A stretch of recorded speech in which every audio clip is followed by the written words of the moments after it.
Mark, Yes, welcome.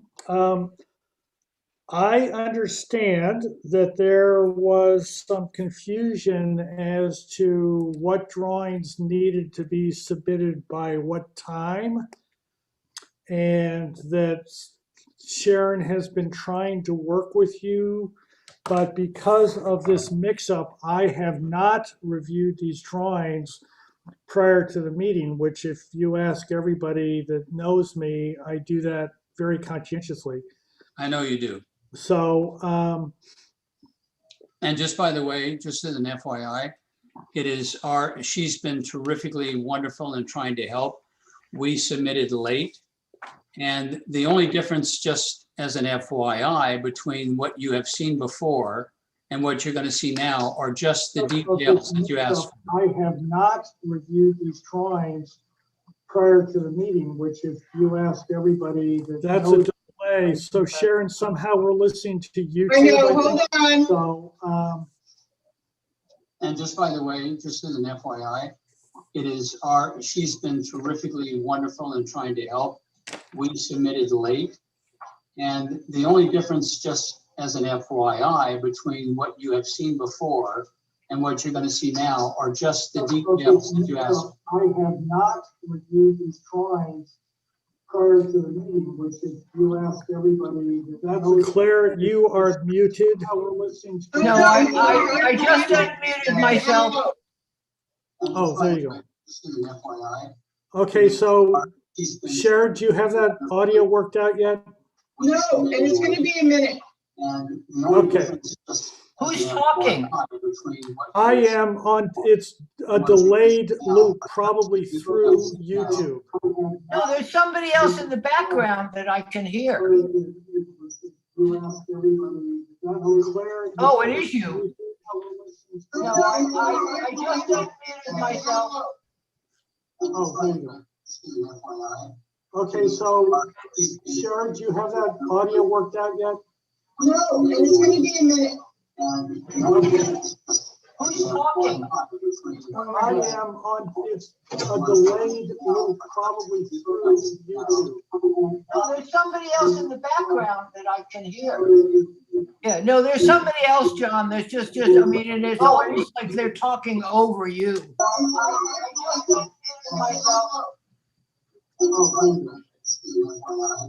Okay, so Sharon, do you have that audio worked out yet? I mean, Sharon's not even at her desk now. Claire, I'm right here. We can let's not only have John talk.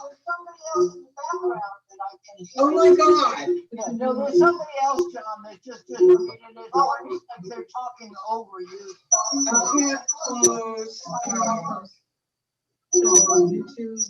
Yeah, I don't want to close YouTube. I just want to close the program.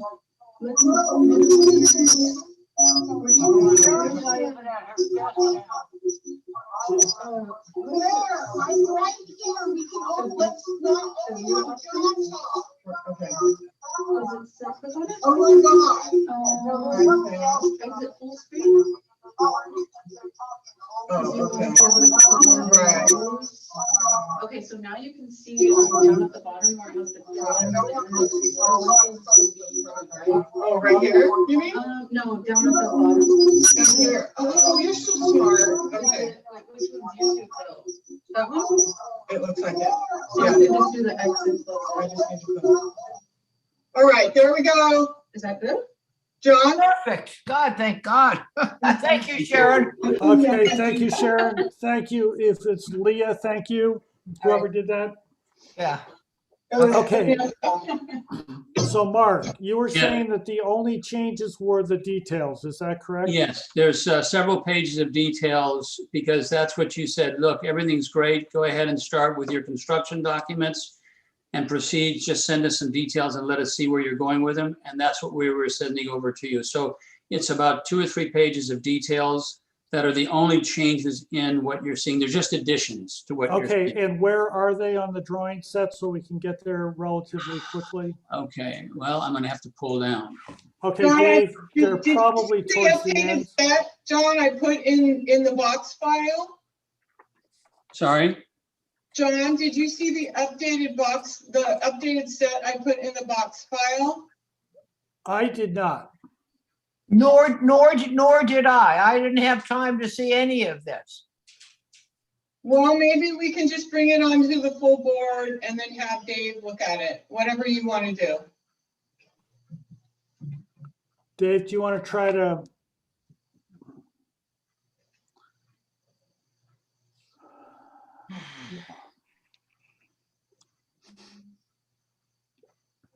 You know, see, that was when I saw it when I got home and I just got home at 12:30. And then that's when I got the information from Sharon saying that there were new plans, you know, and so I never have been able to see the new plans. I'm very sorry. This is our fault. Well, I understand, but for you, for me, I'm supposed to be making a call here on these plans, and I haven't seen them yet. So Okay. that's and I get that. I mean, it's no fault of good or bad. It's that I haven't seen them. I haven't reviewed them. So Well, I'm not going to be. I'm actually. Well, that's as far as I'm going to go right now. I'll say the rest of it later. Claire, the only thing I was going to say, Claire, is that I was saying to John, the plans that you reviewed and you guys approved everything except you wanted to see more details in our last MBAR meeting. They're exactly the same. The only addition are the details that are in this particular submittal right now. That's the only change. It's just about the details. Okay, so Dave, do you think you can find these sheets that Mark is talking about?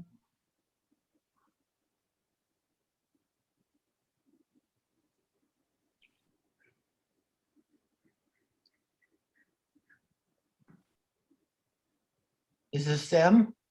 That's the beginning of them. Okay, let's try the next sheet, please.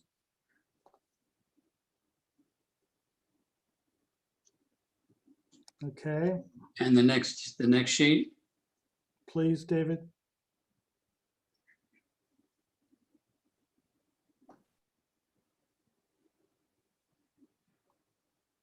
$18.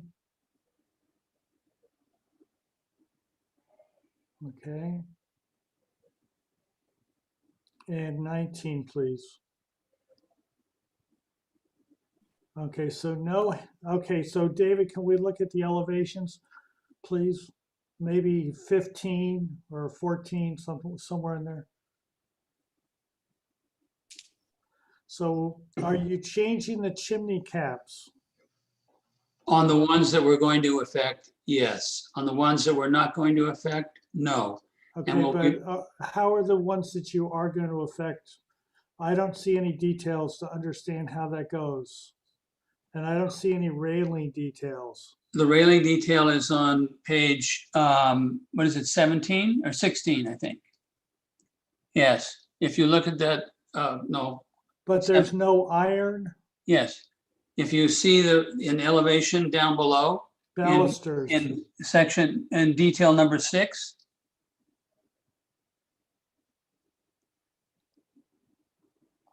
So those are all, the only rails that you're using are balusters? yes. And Claire, do you have a comment here? Are you feeling that this is too rushed, or do you think we can do something here? Well, I was going to abstain from voting, so I don't know how that affects the situation that you and I are, you know, I mean, if you're gonna, you know, I mean, I just, you know, I'm just, you know, I mean, yeah, normally I would, you know, but the fact is that, you know, for me, I mean, I got home and here I am, and now all of a sudden, this is the first time I've seen these things, you know, so for me, it's an issue for me that I'm unwilling to actually vote, and I can abstain, and you can make the vote for approval. Okay, But I don't want to be included on that. Okay, that's all I'm saying. okay, and are the colors on 15, please? Yeah, now that sheet I think is the same as the, you know, because I did see this plan with these. I did look at that. Claire, everything on this sheet, on this whole submittal section, on this whole submittal set is the same, except for the addition of the detail sheets that we've just included. I understand, but there's this thing in the background. No, I understand. Yeah. And that balustrade detail that you're looking at is the one up here. You can see an actual representation of it up here. And Right here. Yes, Yeah. ma'am. Yes, ma'am. Okay, so David, can you go to sheet 14, or 13, please, 13? And so we don't have a full, all four side elevations? We have two sides elevations and sections. Because you're not changing the front? We have no, or what you're saying, Mark, is that we only have elevations for two sides of the property? Yes, and the front and the back are the only ones that are having modifications, and the two sides are basically the same in principle. So those Well, sides, time out. Are they the same or are they the same in principle? on the north side, it's exactly the same. Okay, On the south side, the only addition that is changing is the reconfiguration of the second floor, and we're adding a balcony where there is not one at the moment. and But you know what? There's another, Okay. if I were to show you So this is the south elevation, west elevation. this is this would be the west elevation. Yeah, this would be the west elevation. Well, I'm sorry, the sheet that I'm looking at says south elevation. Yeah, this is the south elevation. The lower one is the west elevation. okay, Mark, let me ask you a question. Have you submitted to the building department yet? We're in the process of doing the construction documents and engineering now. Okay. I'm going to continue you to the next meeting so that we have this thing be more ordered. I don't see that it's going to cause you 1 second of delay. I would ask that you go through and make sure that what you're presenting to us is complete in every respect, that it gets here on an orderly basis. So that's the recommendation I will make to the board. We will see what happens. But it is now 1 o'clock, and so we should be trying to get our meeting started. I see 1, 2, 3, 4, 5, 6, and one of us is not going to be here today. So Mark, that I will be making that recommendation to the board, and we'll see what happens with that. So we do have a quorum. Is everybody, Alex, are you ready to go? I'm ready. John, I'm just interrupting. Are you Chairman. running the meeting today? You're the I'm gonna chair run the meeting today? today. Okay. Yeah. Okay, so I'd like to call to order the April 22nd, 2021 Montecito Board of Architectural Review. Our chairman, Bill Wolf, has other business which he is attending to today, and he asked me to take this meeting as chair. So that's what we will be doing, I hope. And so to that end, I'd like to start the meeting with public comment. Is there anybody online or in the audience, however you want to think of that, that would like to address the board on an item that is of interest to the board, but not on today's agenda? John, I haven't received, there was no public comment for items not on the agenda. Thank you. Okay, agenda status report, please. We have one item that is being continued today. That is the Crown Castle item. Kay, would you like, it's just, we'll get to it then because I believe we're gonna have some public speaking, but planning and development management has asked that it be continued to the May 20th Ember meeting. Okay, so are we hearing anything today? No. Or- no. So to that end, That's item 4. item 4, is there a motion from anybody that would like to continue Crown Castle item 4 to the May 20th meeting, please? So moved. Is there a second? Get off of mute. I'll second. I'll second. Thank I was you, muted. Sam. I'll second. Thank you, Thank Sam. you. Okay, so any discussion? All those in favor? Aye. I think let's just, as we get closer to that item, in case anyone hops on the call, let's just remind people that it's. I'm going to do it between every item, Alex. Thanks, John. Yeah, just to honor their time. Okay, minutes of April 8th. Does anybody have any comments on the minutes of April 8th, please? Well, it's April 8th. I think I'm on the right one. Yeah, So, there was some clarification that needed to be made, I guess, on MBAR members' informational briefings, and then it says, and then we have Claire not spelled correctly, need info from Claire, which is not spelled that way anyway, so I don't know what that means. I was just trying to get it out. I'm sorry. So if I may, John, I did get the clarification from Kurt Munzer from for the item that I have highlighted about the updated Okay, parcel size and this cut and fill. So I can make that correction. And then Claire, I apologize, I could not bring up the YouTube video from last meeting to capture your comment regarding the Montecito Association walkways. If you wouldn't mind repeating that, I'd appreciate it. Oh, okay, that's what, yeah, see, I was left with, what am I? I just threw something in there so I wouldn't Yeah, forget. no, I that's what okay, I couldn't even remember what I had said, so thank you for reminding me. Okay, so, yeah, I think I was just updating the board that I had met with Public Works and the Montecito Association, and that Chris Sneddon and I and the Bucket Brigade, Abe Powell and I, we walked the new pathway that's being proposed on Hot Springs. That's what I was reporting on. The new, where were the pathways? The upper Hot Springs pathway. Thank you so much. That's what I needed. okay, so anybody else? Oh, I any have other? I have a couple of comments. Now, Sam, remind me, you chaired last meeting, correct? No, it was 2 meetings ago.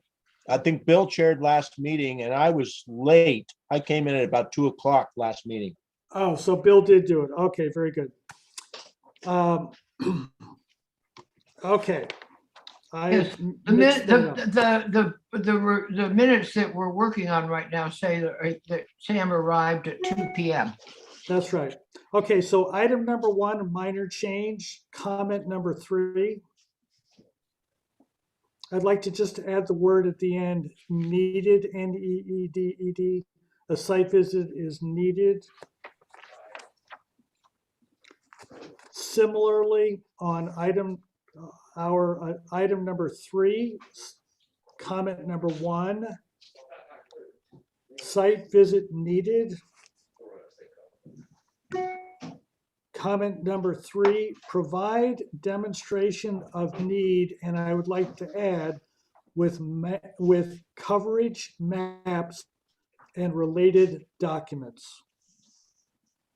With coverage maps and related documents. So is that number 3, provide demonstration of need, and that's what you're adding that, Yeah, John? add the words with coverage maps and related documents. That was Thank you. I had a circle around that with a question mark. and that is all I have. Has anybody else got anything before we take a vote on this? Yes, I do, Mr. Chair. Yes, Don, please. On item 6, item 6, at the very bottom of the page, the word structures is used twice there. Very minor, but And also on item 6, comment number 3, it contains the word romanticism. And I have over the years learned not to make any motions that don't have some clear-cut meaning, and especially on appeal. So I have been trying to find a word that is the same as romanticism, and I haven't found any, but I just hope the applicant understands. Some members prefer existing details to retain the, Oh, yeah, That's the I think they resident. did, Don. It's the Harris project. well, How does the- Romanticism How isn't about the some- word charm? Pardon? How about Charm. the word charm? Or character. yeah, character, I think, Romantic character, maybe. Well, retain the character character of the residents. Yeah. character does not provide the emotional feeling you get from looking at a Yeah. well-designed home. So, but you Oh, got you it. certainly use that. Or you could do romantic character, or something. I don't know if that helps.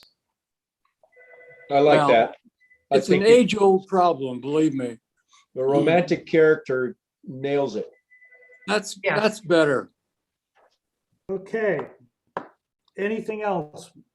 That's all I well, have. John, I just wanted to go back to item 1 because in my my minutes, it's got 2,700 square feet marked in yellow along with property at 0.77. Is there some reason that we're Yes. I had asked, I again couldn't bring up the YouTube video for the correct numbers. I have since received the correct numbers from M&A Architects, Kurt Munzer, and it's supposed to read 2,200 and 1 acre parcel. So I'll make those corrections when when those go in. Okay, well, I think we need to make those You corrections did. now. It was done at the last meeting. Yeah, It was done at the last meeting. I just couldn't update it because I didn't have the information. no, I understand. I mean, it's fine. I'm just we're trying to go through the minutes here and that was outstanding. And so now we've now corrected those numbers. And that would be those corrections would be part of these approved minutes, once you approve them. Okay, so anything else, please? Okay, is there a motion for approval of the minutes as amended, please? So move. Is there a second? I'll second. Any further discussion? All those in favor, please say aye. Aye. Opposed? Thank you all. Item number 5, V5, Montecito consent agenda. Okay, so is Mark still on? Yes. Mark Warwick got some of the drawings in on time and some of them not in on time. So Claire and I did not really have a chance to thoroughly review this proposal, which we have in the past. We chatted about it for about 10 minutes. And I would like to recommend to the board that we continue this item to our next consent agenda. And for Claire and I to be able to review it as thoroughly as we have every other project. To that end, is there, and I'd like to make that as a motion. Does anybody want to second that? Well, I'll second it because I there any was so grumpy discussion? about it. Is there any discussion? Are you signed up? with All Charlie? those in favor, please say aye. Aye. Aye. All those opposed? Okay, MBIR members informational briefings. Did anybody go anywhere or do anything, please? No, but I will be stepping down on item number 5. And I will be, I will be making some comments, but I'll be stepping down on item number 5. Thank you. Is that all, just item 5? Yeah. Okay, thank you. John, I'll Anybody be else? stepping down on item 8 as well. Very good. Anybody else? Mr. Chair, I have to leave at 4:30. Okay. Just a second, I was just going to say, John and Claire, thank you very much. I'm so sorry about being late with those pages. I will see you at your, we will both, Bruno and I will see you at your next, Put you on the next one, Mark. It's May 6th. Perfect, May 6th, Correct. we'll be on it. Okay, Okay, excellent. Thank you. thank you. Thank you.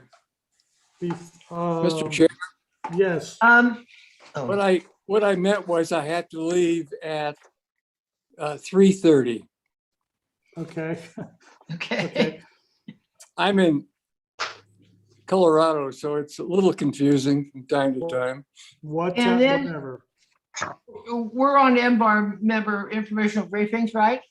Yes, we are, ma'am. Okay, I just wanted to report that I did tune in to the Montecito Planning Commission yesterday, and there was a really interesting discussion about how compensation gets arrived at. And I know that this board has been interested in getting compensation. And so it was actually Jeff Wilson had walked them through as to the impacts of what's needed in order to have compensation for both the Planning Commission and the Ember. Okay, but at the end of that conversation, the Planning Commission says that they didn't really care whether they were going to get any compensation. They didn't really care. So I just wanted to just pass that along, Okay. Anybody else? Staff update. Alex, you got anything? If anyone's interested, the 2 roundabout projects that had been appealed to the Coastal Commission, the Coastal Commission found no substantial issue and rejected the appeals.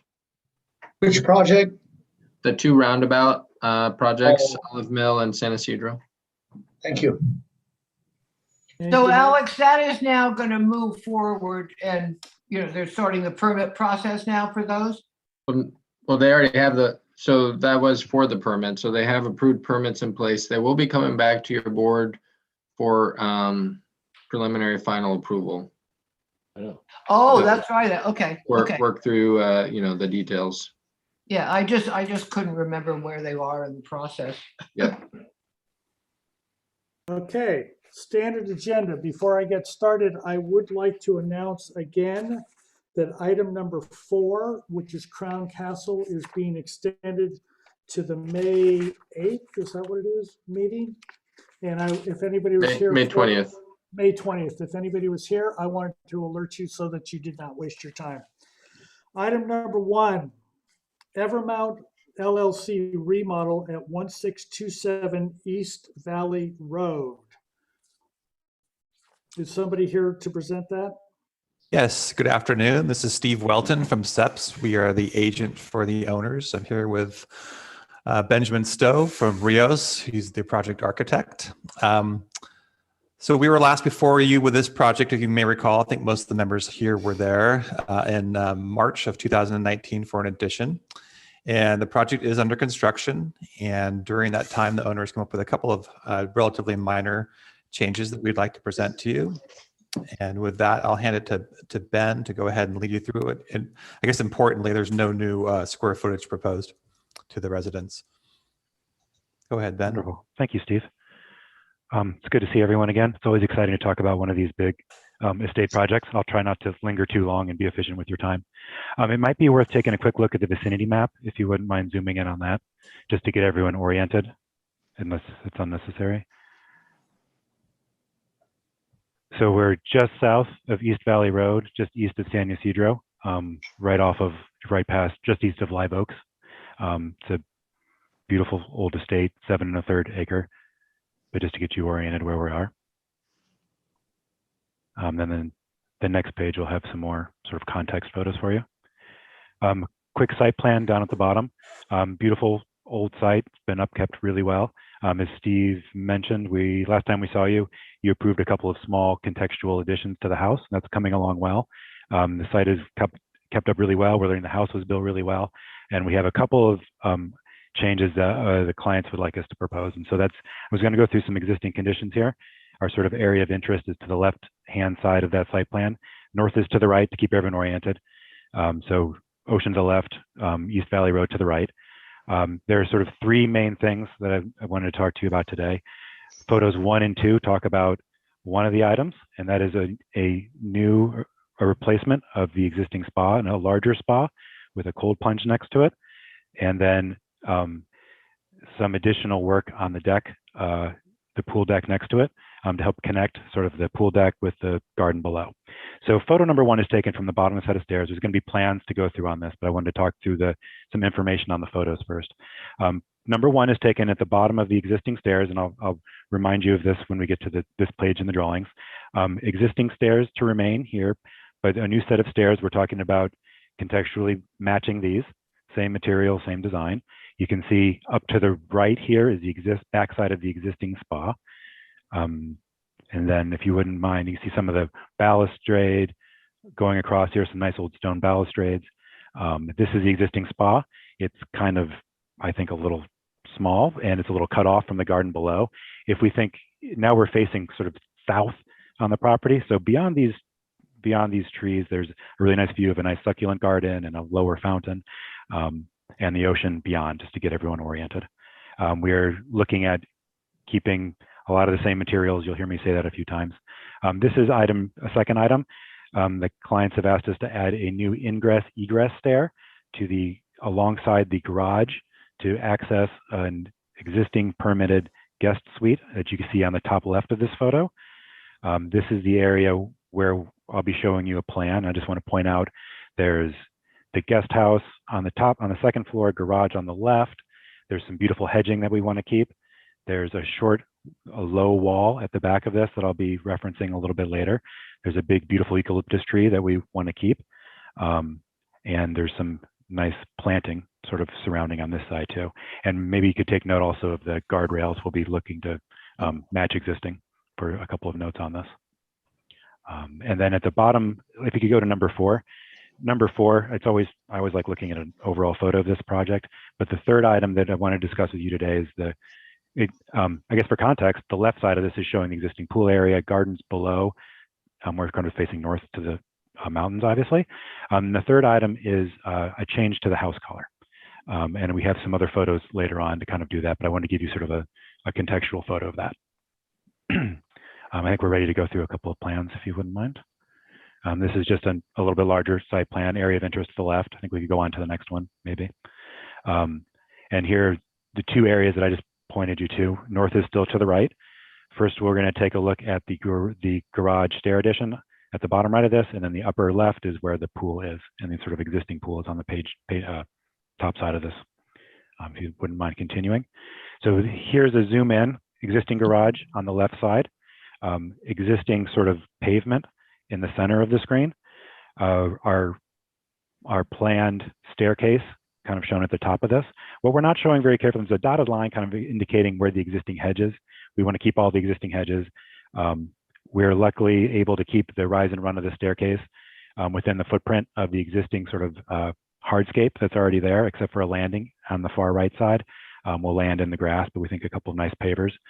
Plan-wise, we're going to enclose this in walls, and you'll see some elevations in a few minutes. A security gate at the lower landing on the right. Then you go upstairs to the left to land at the rooftop above, and then also a security door pass through to get to the east yard or get to the west side yard. There's sort of an existing, in the existing wall, there's already an opening there. So we're kind of preserving that. And thank you for forwarding this along. This is the second view of the second floor. You can see the guest suite on top of the roof, existing on top of the roof, staircase landing at sort of at the line of the balustrade across the front. We will have to replace an existing, or have to add an existing post, or add a new post to match existing. And guardrails we intend to have match sort of the existing condition of the metal ones. Elevation from the east, and the way this is laid out is existing, approved to the top is the top view, proposed on the bottom. Well, the way we're looking at this is the way we looked at the sort of the last edition we put in here is we want to be as contextual and responsible as we can, rather than tacking an exposed stair on the side of this. We want to tie it into the height and the massing of the staircase, or of, I'm sorry, of the existing garage. And so what we're proposing is new walls to enclose both sides of this. There's an existing shorter wall on the back side of this elevation that we'll see in another elevation, and then adding a new wall in front of that to keep the stairs sort of screened off, but pick up sort of molding lines and material lines and sort of the massing in order to, you know, make the stairs look a little bit better. What we're not showing in these is the planting, and so we keep in mind we want to keep all the existing hedges and all those kind of good things. View from the other side, there's the opening that I mentioned to get back into where the 2 parking spots are, an outline of the profile of the stairs, and this is sort of we're adding on to the existing, or actually replacing the existing wall, but building it higher. Next elevation, this is from the north. You can see a little bit of our intention here, kind of tying in so the lines of the crown, the lines of the molding across the top, and keeping with the context of the end of the building. And because you can see a little bit of the guardrail and the new pilaster we'll have to put in the corner. Next page is a little bit about materials. The intent of the stairs that we just went through is to match the rest of the house in the spirit of the house. The floor materials, or the stair materials, will match the deck materials, which is shown as M5 on here. The contractor working out there now has found some really good matches for the existing roof deck tiles, so that's the intention of that. The top left photo here is a zoom in of the existing color of the house, and we've painted, as we're going through construction, we put some samples to talk about changing the color of the house. The clients think it's a little tan and a little yellow for them, and we kind of think it could be really nice to give it a little refresh. The basis of where this color is coming from is to match the existing, there's really beautiful stone surrounds around all the windows and doors in this property. We kind of took that as a base tone, so we leave that alone, and we will repaint this plaster in this lighter color, which is not meant, you can kind of get a good sense of it in where the sun's showing a little bit. It's a white with some yellow in it. We don't want it to be cold and blue. We want it to have some richness, but a little bit more contrast with sort of the surrounding hardscape. And greens, per the last LUP, to sort of, we're repainting the exterior doors and windows and shutters to match the original green of the house. Bottom 2 images, materials talking about the pool deck, which is the next area we'll go out to visit, matching existing tiles inside and match existing coping stone. And wherever we need to patch, we're going to use the same sort of hardscape. I'm sorry, go ahead to the next one.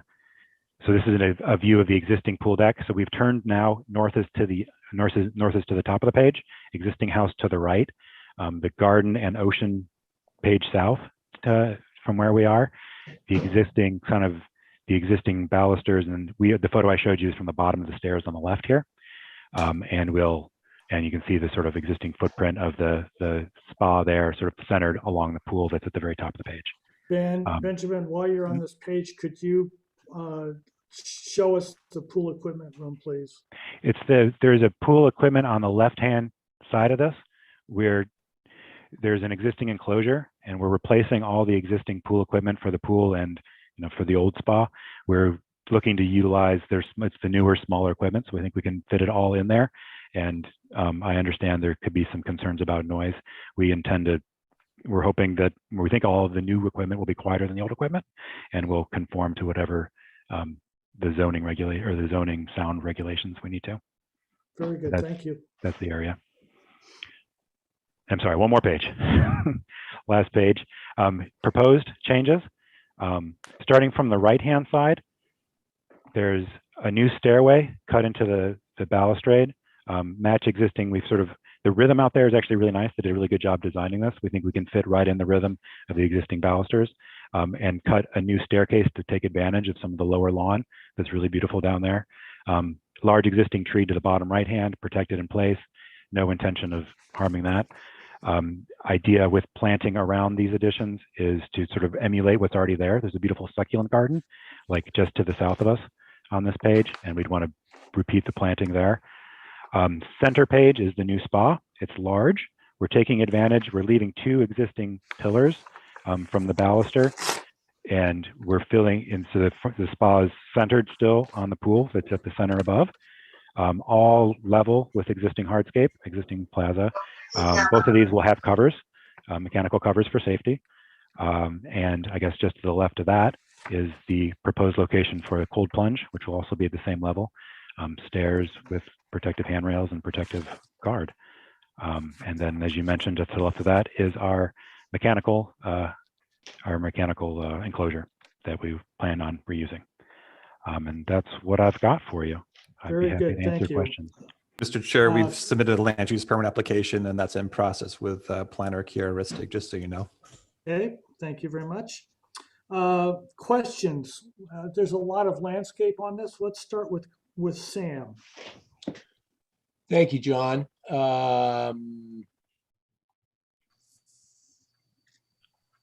Yeah, so I guess one question is the elevation of the spa, looking at it from the lower planter, how much wall is exposed on the downhill side? I don't know if I saw an elevation of that.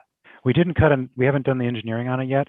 We think we can do it. We've been talking to civil engineers with two 30-inch garden walls that would step up. You can see sort of a hard line from left to right. That's a 30-inch garden wall that would be sort of clad in stone to match existing conditions. And then there's the edge of the pool, like there's a planting area on top of that 30 inches, and then there's another 30 inches up to where the deck is. So you so terrace 60 that, in inches. other words. Yeah, you wanted to open that up kind of for views, so you'd keep the planting low and look like it would be a stepped up garden terrace. Exactly, that's the intention. That was part of my criticism of the original photo. I want to connect it, yeah. Okay. And then the stair, is there room to plant out the wall of the stair that goes up to the guest room? It's a tall vertical wall in front of the parking. I just wonder, did you leave any room to soften that vertical wall? I think there is some. Our plans aren't really reflecting it. And I wanted to point out, there's some really nice vines growing up the side of the garage right now.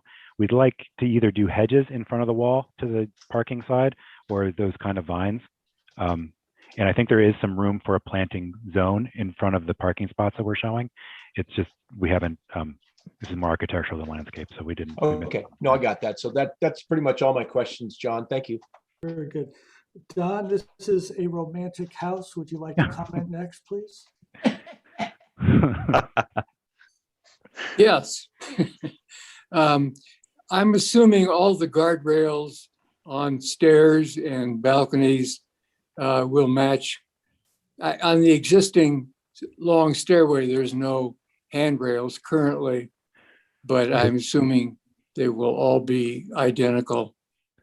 That's the intent, yeah. If there's, where there is existing, like on this stair, we'll match the existing spirit on the second floor, then down towards the pool. We didn't need them on the left because we were so, I guess actually there probably should be a handrail through there. There's no existing handrail. The new one will match contextually, yes. Thank you. Claire, landscaping, any other further questions? No, I don't think so. I mean, yeah, no, I don't have anything to add. Tip?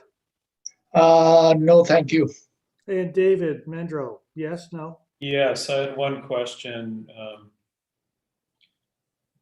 Is there going to be a guardrail and handrail required here? And yes, we need to develop that. I think it's going to be, it'll be the same. My intention would be the same guardrail you're seeing on the side of the roof, the roof deck. I'm sorry, that's not on there. No problem. Thanks. Anything else, Dave? Nope. And I have a question on the color of the building. You now have, yeah, no, down, There we go. Yeah, yeah, have that one. one. Yeah, please You have now one. have a nice contrast between the walls and the surround, and are you proposing to eliminate that so that they all get blended together and all we get is a shadow line as opposed to a color change? I think that's more of what's happening here. And we don't want to be, I think we feel there's a lot of contrast right now between, so if we think of the field as there's the tan hardscape down below. To answer your question, yes, we're thinking that it matches more in context, and it'll help us sort of show off the doors and windows, these beautiful steel Hope windows, as we paint those out, and we use the shutters as well. And in the end, we think that the contrast between the white of the surrounds and the wall, contrasted with the windows, and then also more of a contrast to the hardscape, will suit this property very well. Okay, thank you. There is a comment letter. Dave, do you have that? It is from the neighbor, I believe, to the west. And to summarize it, they don't have a problem particularly with the proposal. They are concerned about long-term noise from the pool and spa equipment. So is there anyone else in the audience that would like to address the board on this item, please? Seeing none, I'll close public comment. Okay, back to the board in the same order as we did it before. Sam, do you have any comments on this project, please? Sorry, I'm getting unmuted. Thank you. No, I think it's a well-conceived project. I think it ties in with the existing, so I really don't have any concerns. I think the color that they're proposing is obviously a little brighter, but with a little bit of a warm tone in the white, it's not going to be too reflective, and it seems to fit the style of this type of architecture. So I think it's a well-conceived proposal at this point. I'd like to see some of the landscaping resolved on the next round, but those are my comments at this point. Thank you, Don. And excuse me, Sam. Don, next. Yes, I agree with Sam. I think that it's well conceived, well thought out, and will be a very appropriate addition to this home. Claire? You know, I mean, I think I think the architect is doing really a great job on this, by the way. I mean, his presentation, and I mean, he's very organized, and I really like that. Thank you. Easier to review that way. Tip?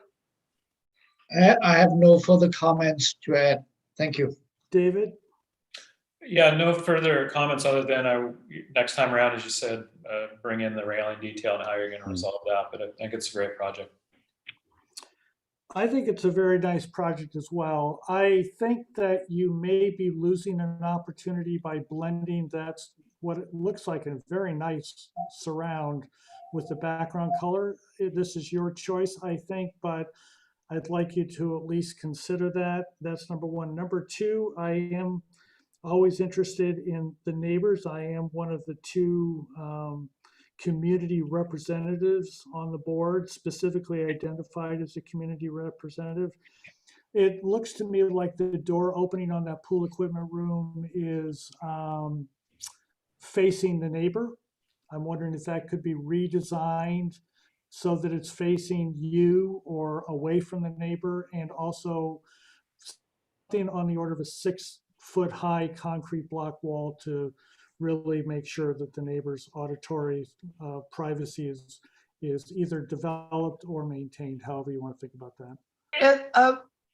Just to tag on to that, can we go up to where we can actually see the original site plan? Because this is a 7-acre property, and I don't think that noise is going to come. See, I mean, yeah, because it's a big piece of property, and given where the pool equipment is, I don't think there's going to be a lot of effect for sound to the neighbors. But that's just what I see, you know. When I went out to Google Earth and put it on satellite view to see where the neighbors were, you're right, it's a Yeah. large parcel, but it's not without the possibility, and I don't Right, think it's that's that all I'm big. saying, is it seems like that thing is buried in the middle of the project, and then there's a lot of room to the neighbors.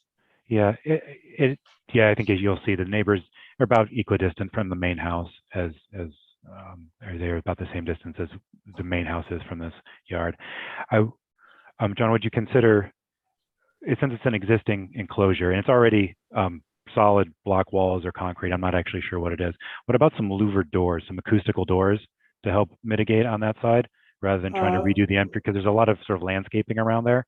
Why don't you take a good hard look at it, come back, give us far more information, and we'll chat. Okay. And including how close the neighbor is. Yeah, I'm sorry, that wasn't on our site plan. We can get that, and we're also getting spec information on the actual noise level. I think they're actually going to see a reduction in sound as a result of the project because they're also replacing the pool equipment, which will most likely is louder than what's available on the market now. Okay, this was on for preliminary today, which means we need a motion to continue this. So would somebody like to make that motion? I'll make that motion. Is there any comments or just what we've already said, Don? Just what we've already talked about. Is there a second to that, please? I'll second it. Any further discussion? All those in favor? Aye.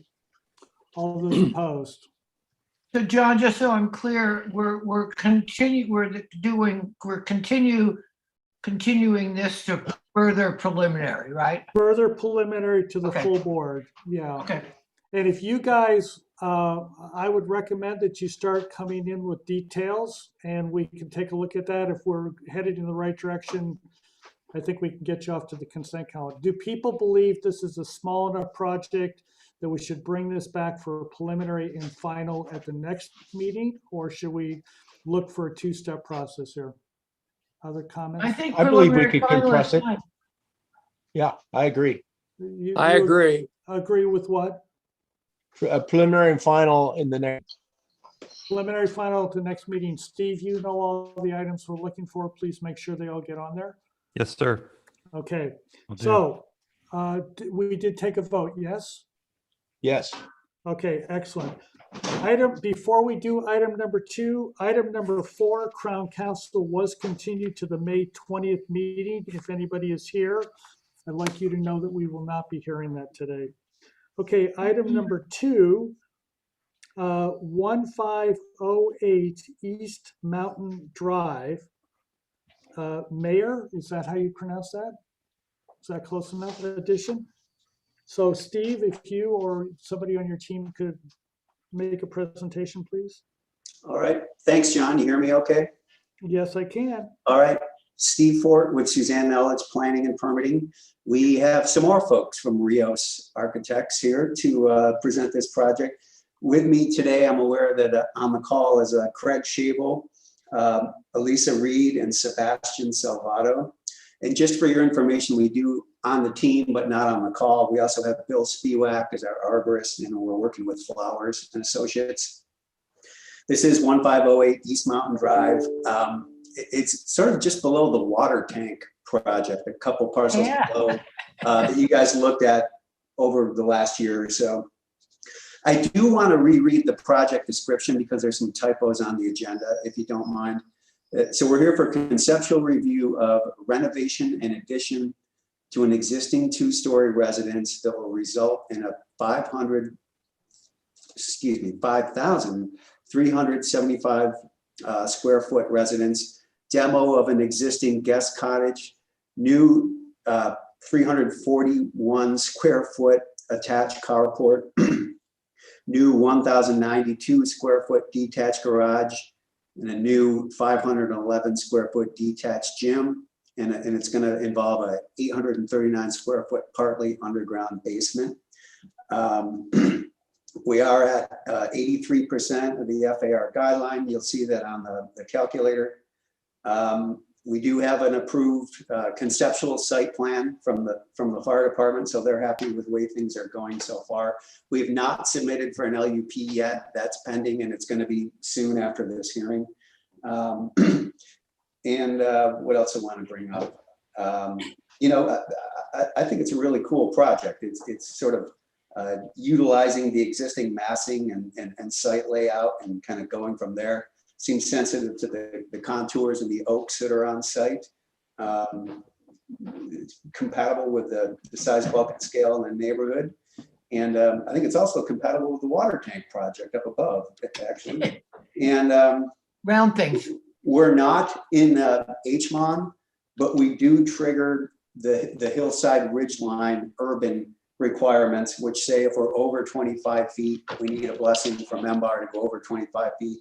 Currently, we're at 24.6. So I'll kind of leave that at that for now and hand off to, I think Sebastian is going to present the project. There, I think Dave is running the files. There should be two files. One is the architectural plans, and then there's another PDF that has some concept landscape plans and some other images, sort of concept images.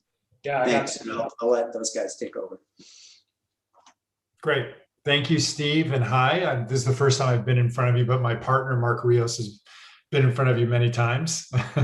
We're really excited about this project for a lot of the reasons that Steve just said. It's as you probably know, this was Walter Lamb's house.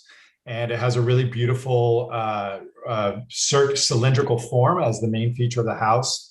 And it's immersed in this beautiful grove of oak trees on top of this little bluff. And what we're doing with this design is not only taking the original architecture, but also the original spirit of weaving in between the trees. And so unfortunately, this house has fallen into disarray over the years.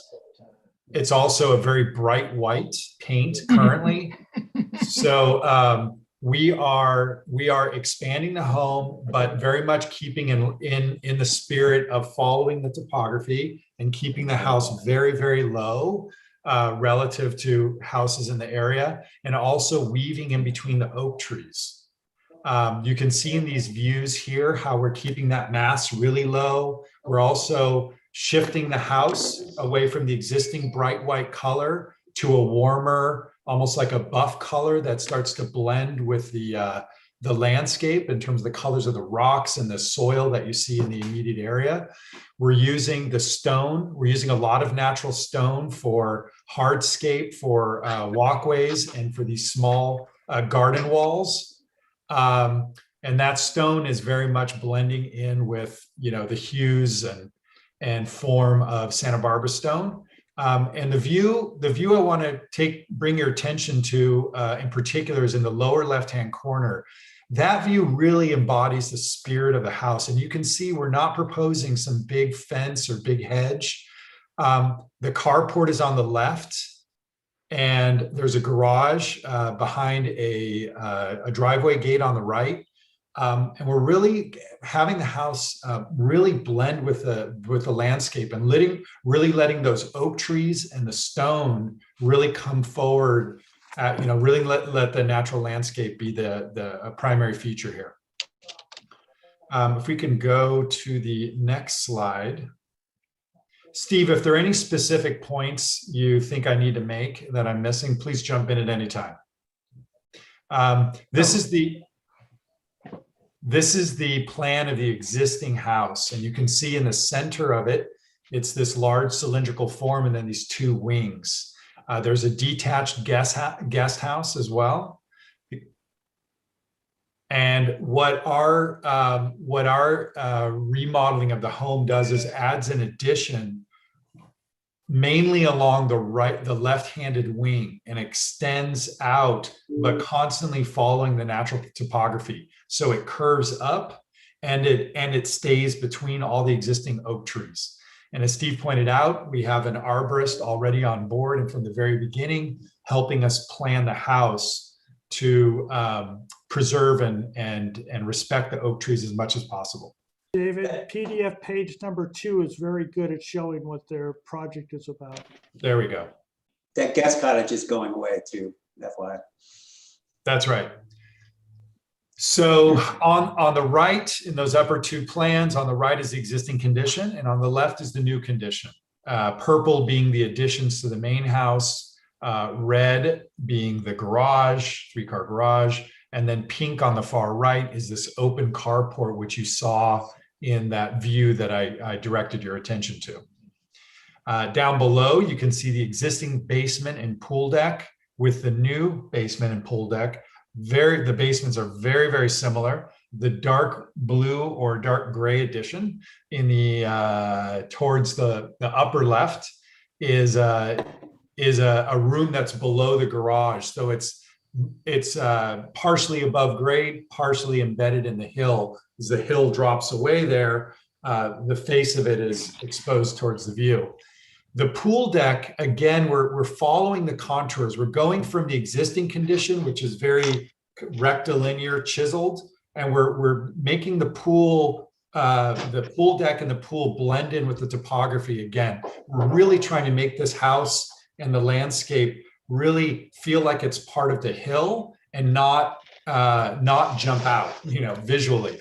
So we're following contour lines, and we're also stepping the pool to reduce the height of the wall at that bottom left edge that's downslope, so that we can bring the landscape up to the edge and not have such a big wall facing out. So softening everywhere we can. Let's go to the next here. So those are renderings again, existing plan. Here are photos of the existing house. You can see in the upper right-hand corner that main cylindrical space at the center. You can see the bright white stucco paint. You can see the existing pool deck and the pool deck covered in fake grass, which we'll be removing that as well. We will only use real plants, I promise you. So funny. Yeah, it's an interesting pool deck. All right, you can see a lot of existing oak trees. So here, this palette here is what we're using for the new project.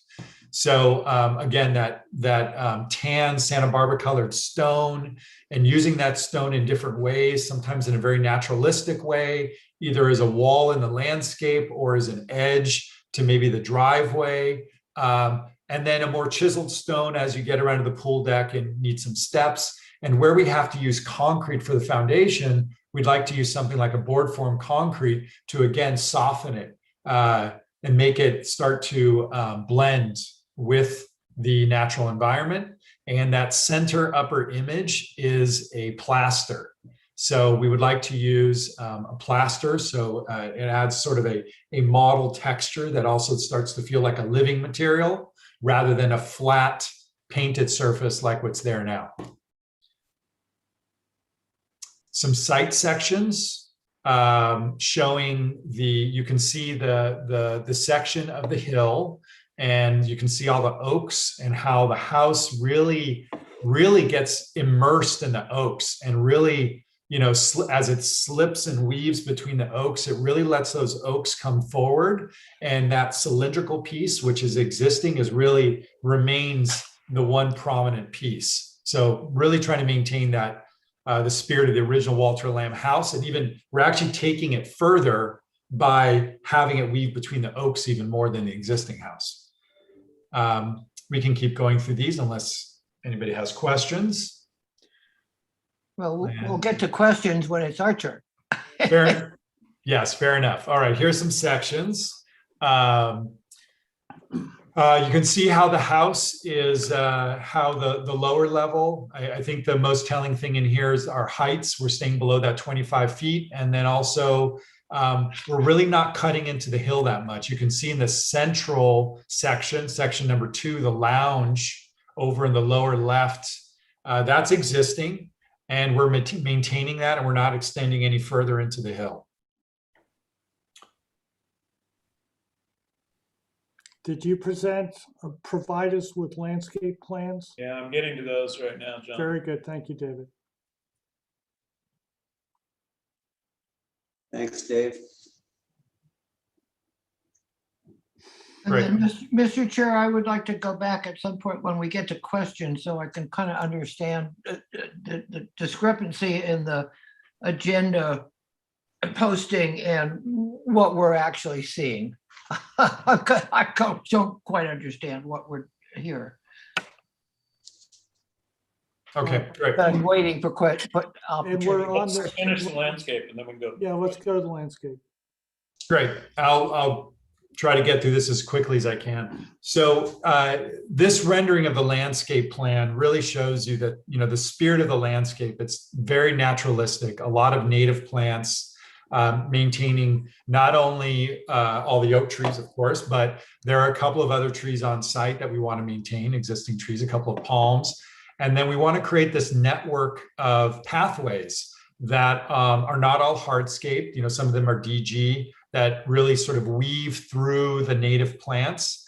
And really when we go to the next page, you can really see the proportion of new planting to existing. So the pink sort of salmony colored area is really the new planting. And you can see the extents of sort of the sagey green color that covers like 2/3, 3/4 of the rest of the site. That's all existing that we're largely not touching. So again, really going for the feeling of not disturbing the site, and anything that we bring, any planting we introduce is really enhancing that native naturalistic feel. You can keep going.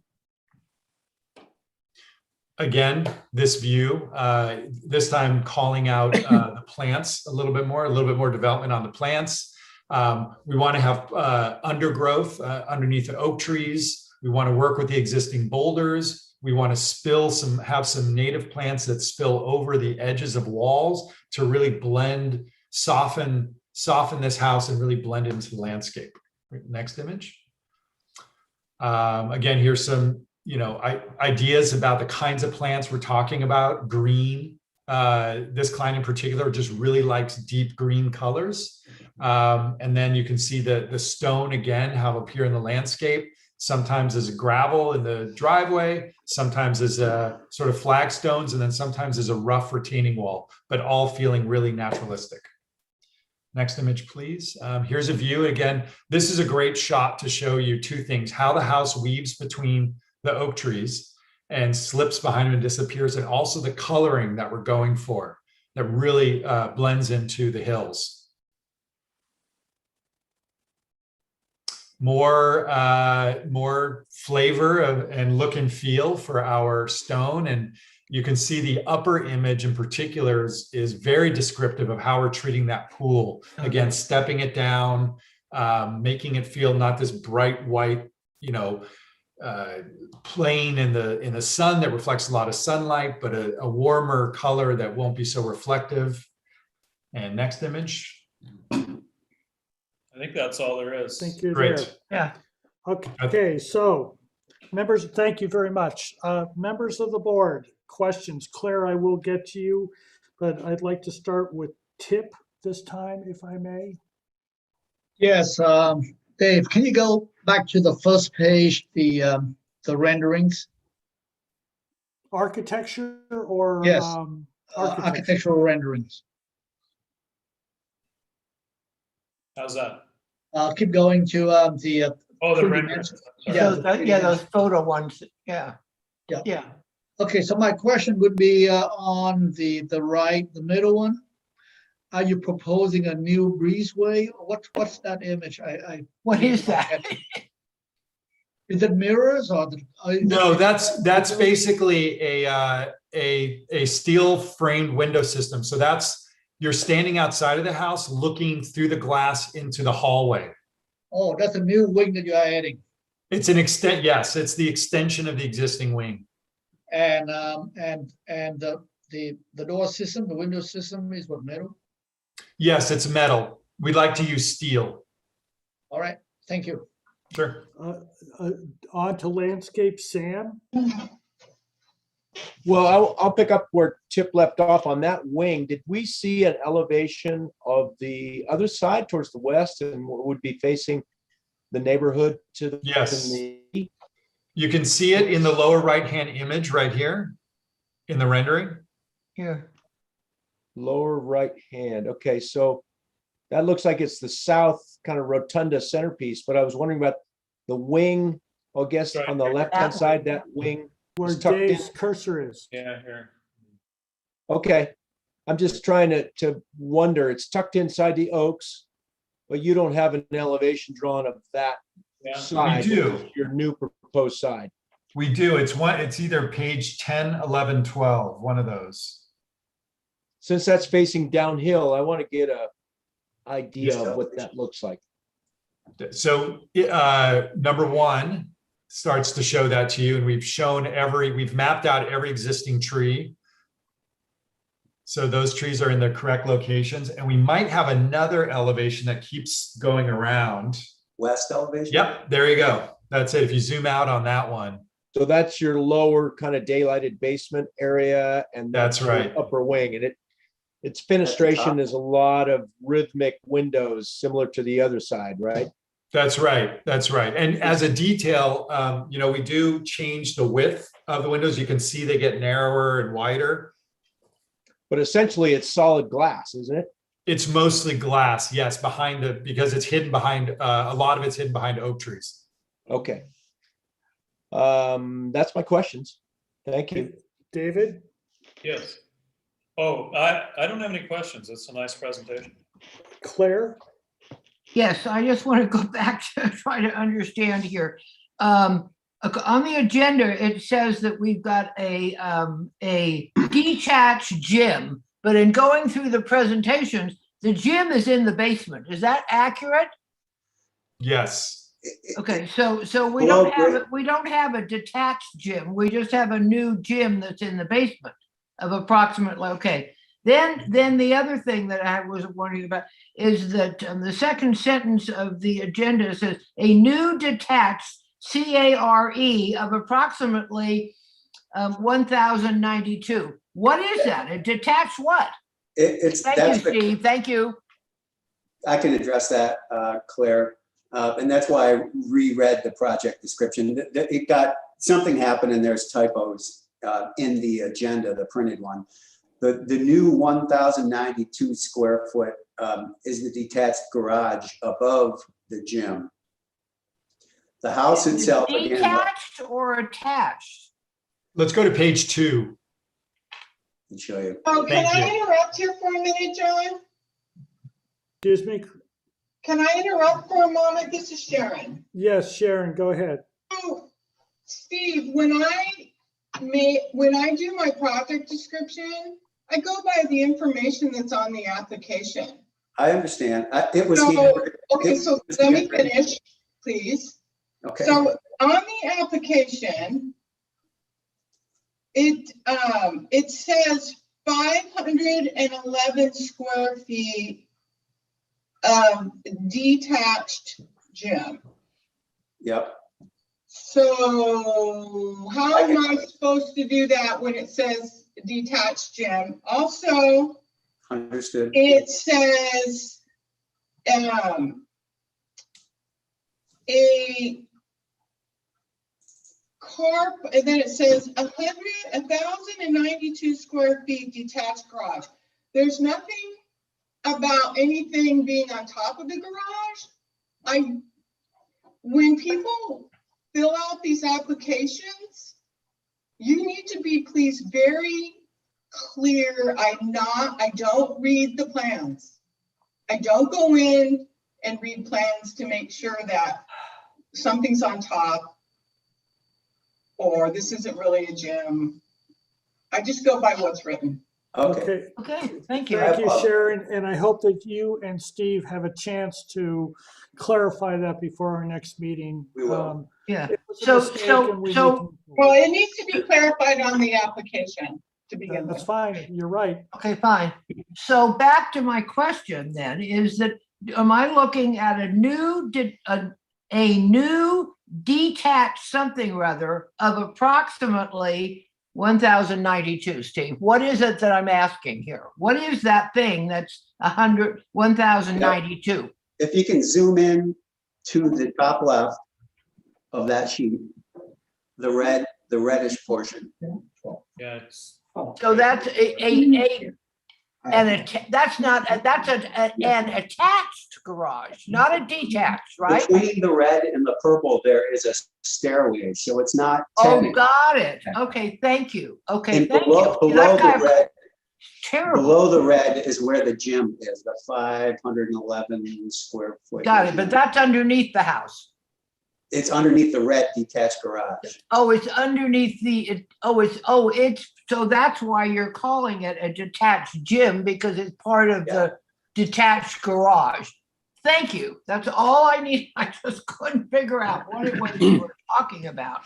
And other than that, it looks like a really fun project. You know, I mean, and a great update for this very odd house that I've been looking at for the last 50 years. Okay, so Don Sharp, please. Yes, do we know who the original architect was? Well, it's Walter Lamb's house. I think he had a hand in designing it at the very least. I don't know if he actually did the full drawings on it. Okay, just curious. Thank you. Is that Sure. all you have, Don? Don, is that all Pardon? you have? Is that all you have? That is all I have. Thank you. Very good. And my turn. What is the distance between the main residence and the detached garage? In other words, how wide is that stair? About. How wide is the stair? Yeah. Yeah, about. the space between the two buildings. Craig, can you give us a specific number? About. Yes, it's just a little over 5 feet.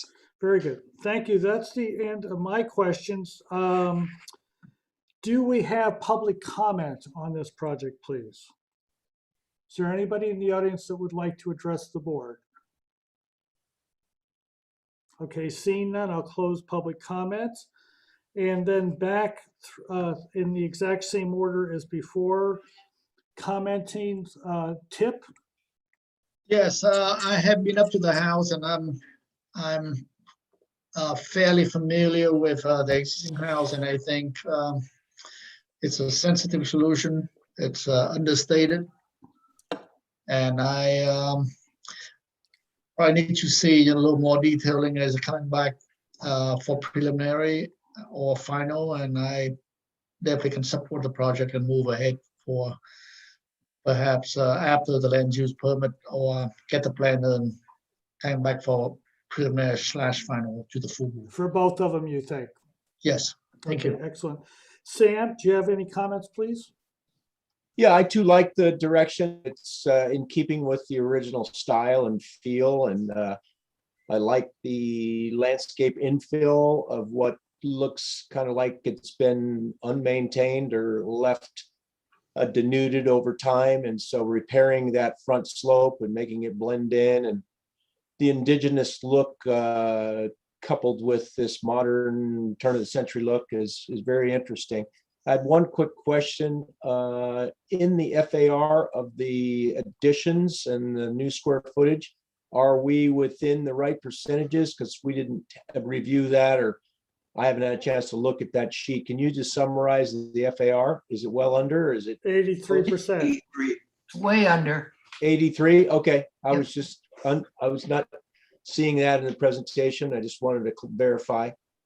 But I like the direction it's going at this point, and certainly need to make sure the detailing and the finished landscaping all tie in with good sets of drawings. But good design, good work. David? Thank you.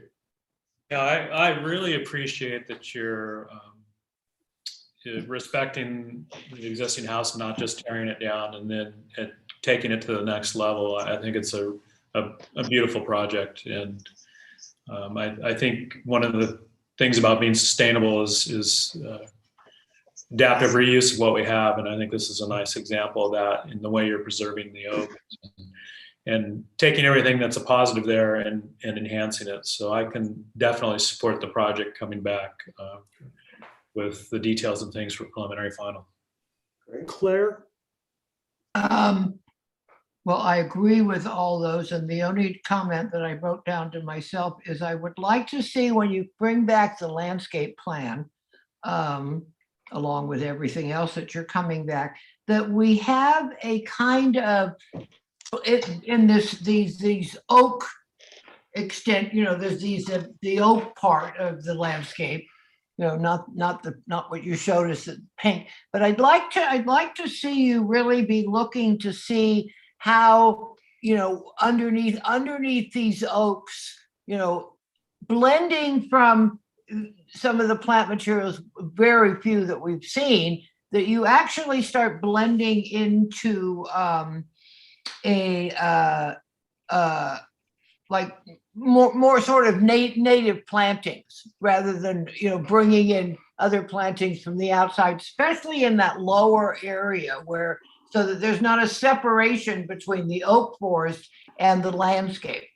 And so You're I'd like speaking to to our hearts. blend out, blending the green with the orange, with native plantings rather than bringing in other plantings from other areas. That's just, you don't have to, it's just what I would like to see, given where it is. And I actually know this house, I've been in this house, I walked in through I know this whole piece of property. So that's kind of would like to make sure that we actually continue to blend it into the natural environment. Thank you. John? Yes, well, I certainly agree with all those comments. I think it's a very good solution to a potentially difficult project, and my hat's off to them. Thank you. Okay, my turn. Number one, Don brought up an interesting question. He didn't ask it directly, but does this project require a historical report? And I think that we should ask the planner to make that determination. Number two, if in Montecito Inland, the distance between the primary residence and any detached structure must be 10 feet.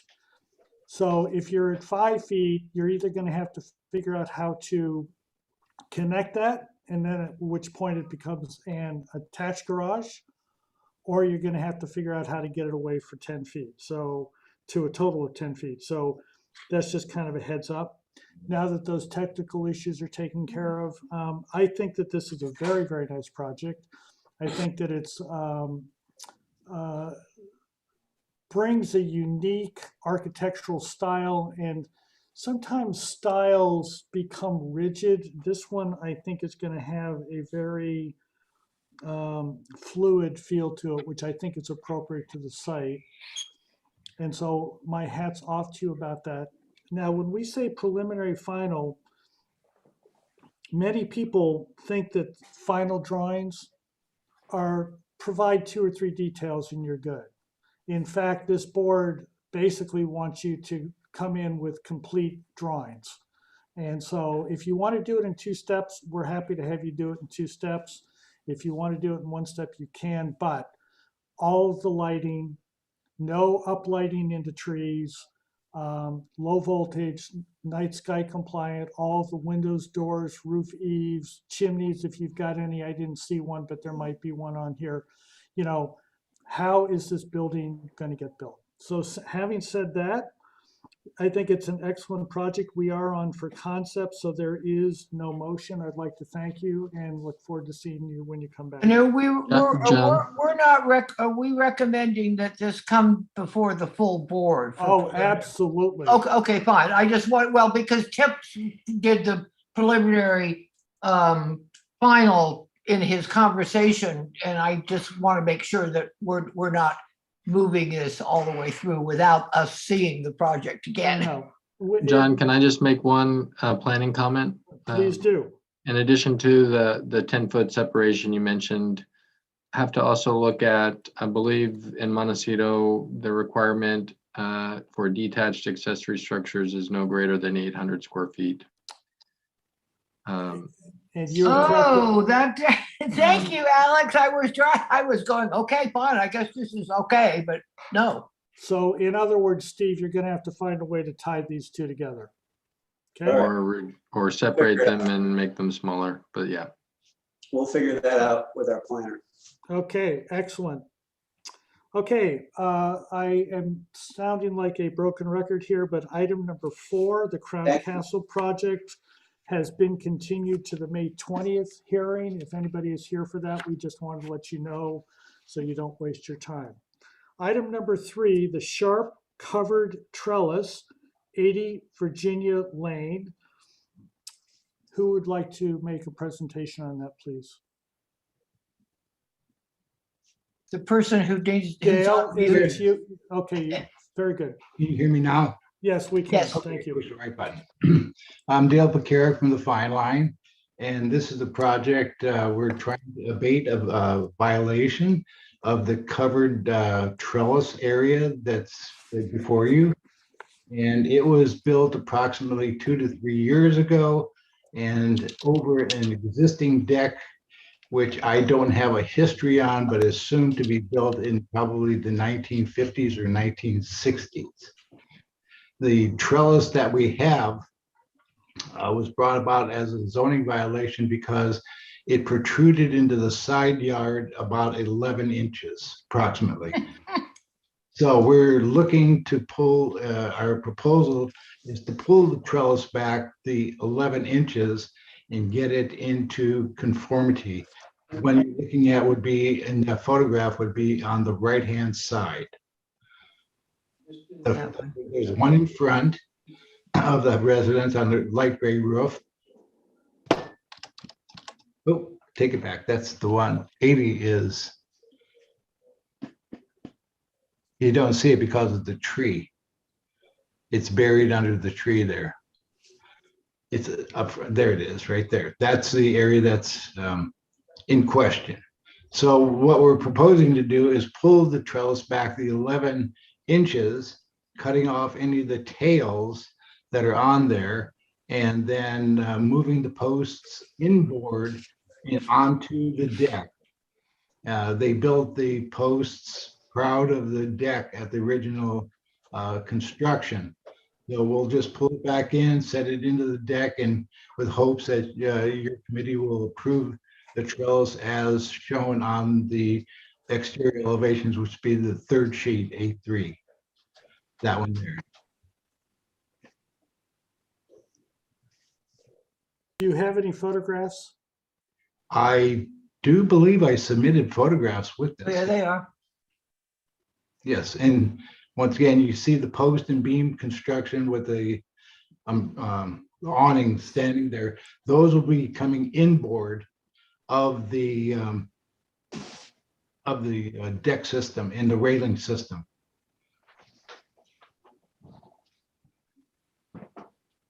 Are you done with your presentation, sir? Basically, that's it. That's, we're leaving the entire structure the way it is, moving the beam. Okay, excellent. Thank you very much for being concise. Okay, any questions, please? Don? No questions. Claire?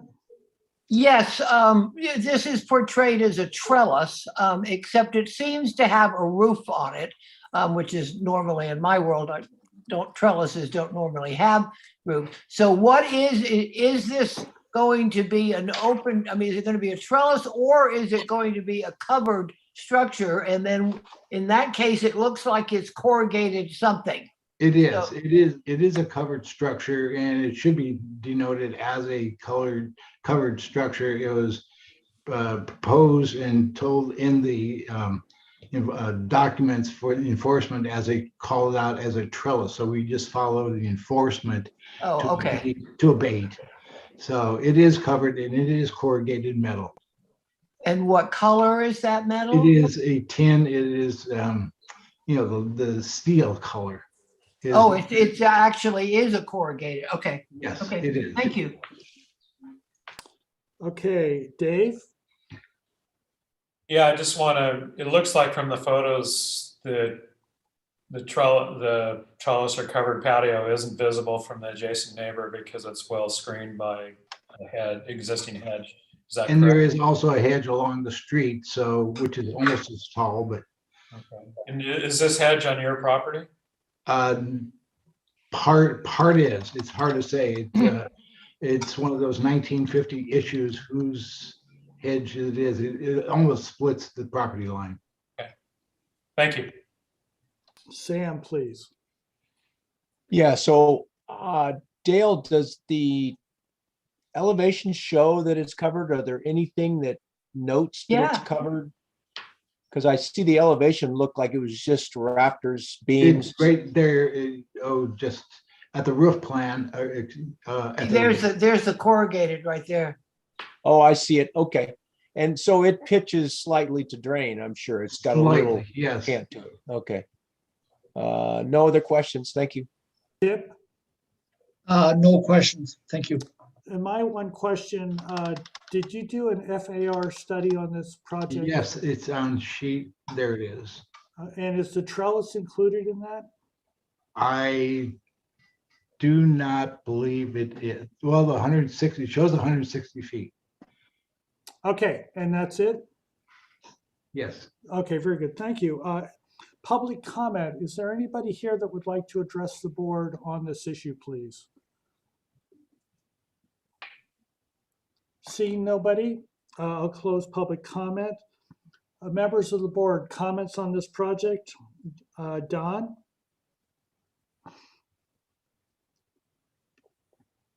Don Sharp? Oh, looks okay to me. I like it. John's eating. Yeah. Claire? You're right. I just had another question for the architect. Are you gonna cut back the corrugated metal? As well, yes, we have to. Yeah, so you're gonna have to cut Nothing back can- that 11 inches along with whatever else that you're gonna You have. cannot have anything in that 5-foot side. Okay, that's all. Dave? It's fine. I think we just need to move it forward so they can comply. David? Yeah, I think it's fine. It integrates well with the house, and because you have that existing hedging, it's not visible. I'm just wondering if the roof overhang can go into the setback if it makes your life easier. But yeah, I can support the project. Sam? Yeah, I have no additional comments. I think it's fine. Tip? I'm fine with the project. And I am also, and I think this is exactly why we have preliminary final on consent. I believe that that's where we should go next with this. Does everybody else on the board agree with that? I agree. Yes. I agree. I agree. And this is only on for conceptual, so there is no motion. Dale, thank you very much. Please get all the drawings that are needed for a final set of drawings. And Claire and I will have a chat with you in the next meeting or the meeting after that, whenever you get back to us. Okay. Okay, thank you very much. Item number 4 has been continued, so we will not be hearing that today.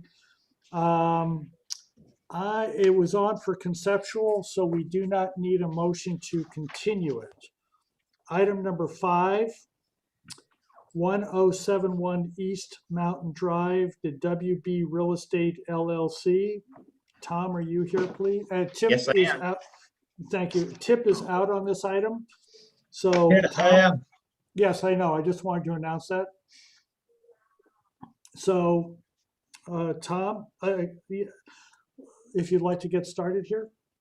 Great. So this is a property off of a private road, just off of East Mountain Drive. This serves several parcels. There are 2 structures on the property. There's the main residence that is a little over 1,400 square feet, and then down in the hollow is a accessory dwelling unit. And so we're going to be tearing down the main residence and then remodeling the accessory dwelling unit. And the new residence is going in approximately the same location as the existing house, same floor level. There's one oak tree on site that's right about where the word 1071 occurs on that little aerial. But we're working around that. Yeah, it's right above, right where the word 1071 occurs. There's a little oak in that area.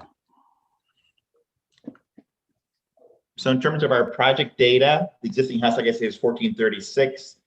The secondary residence is 1200.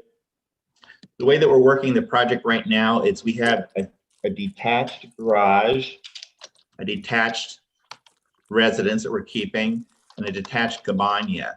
The fact that the garage is detached, the way that it tabulates, is we're at, this isn't the most recent form, by the way. No. This has been updated. But with a detached garage, our FAR is at 114. When the garage is attached, it drops to 98. So this form had been updated, actually. This didn't include the accessory structures.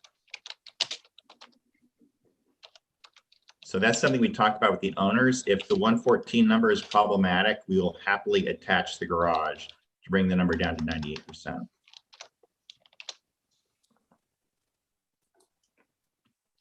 Want to go to the photographs? This shows the existing house. The top photos show the ADU that we're going to remodel. Oh, it's the existing residence.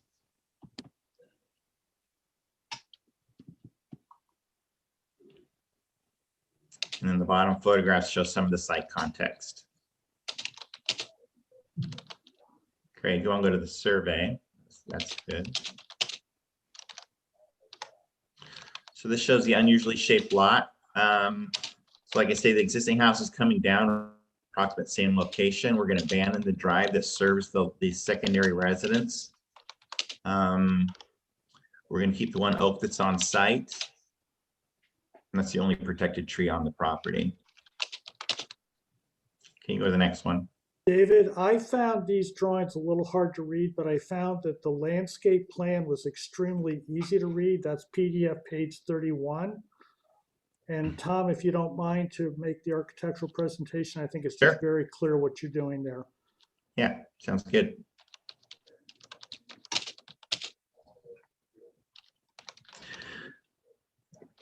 So just to kind of orient ourselves, so the bottom right is that existing secondary residence that's on that interesting axis. And so the way that we're aligning the house is we're orienting the main body of the house where the word residence occurs towards the view and towards the southern sun. And then to the right, we have the garage, an outdoor living area, and the service parts of the house that respond to the axis of the accessory dwelling unit. And then on the center line through the main entrance, through the terrace area, we center line on the pool and the little cabana down below.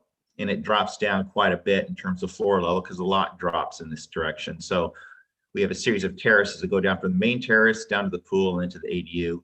And then the back side, we have some pool equipment that's even at a lower elevation. To the left, we have the bedroom wings. The desire is to keep the house on one level. So we have 3 bedrooms on the left-hand side with a couple bathrooms that stay up at the main level of the house, which is at 548. So like I say, that this drawing helpful too to understand it. So this is the view from the street. So we have a central rectangle that's got a 12-foot plate that has our great room, kitchen, living room, and entrance through the center section. To the right, you see the bedroom wing that's at a right angle. And then to the left, you see the furthest left is the detached 3-car garage with about 15 feet between the buildings. So there is the potential of pulling a car in there and unloading groceries. But like I say, because our garage is detached, it kind of skews our FAR tabulations. So if, like I say, if need be, we need to close that down and attach the garage to bring our FAR numbers from 114 to 98. That's something we're willing to do. So just really simple building forms. The center section has 18-inch deep walls.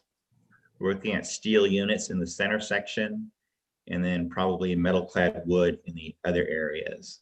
And the garage will be treated as a more rustic outbuilding, so it'll have simpler details, less refined eave detail, less refined window details. So these are the garage elevations.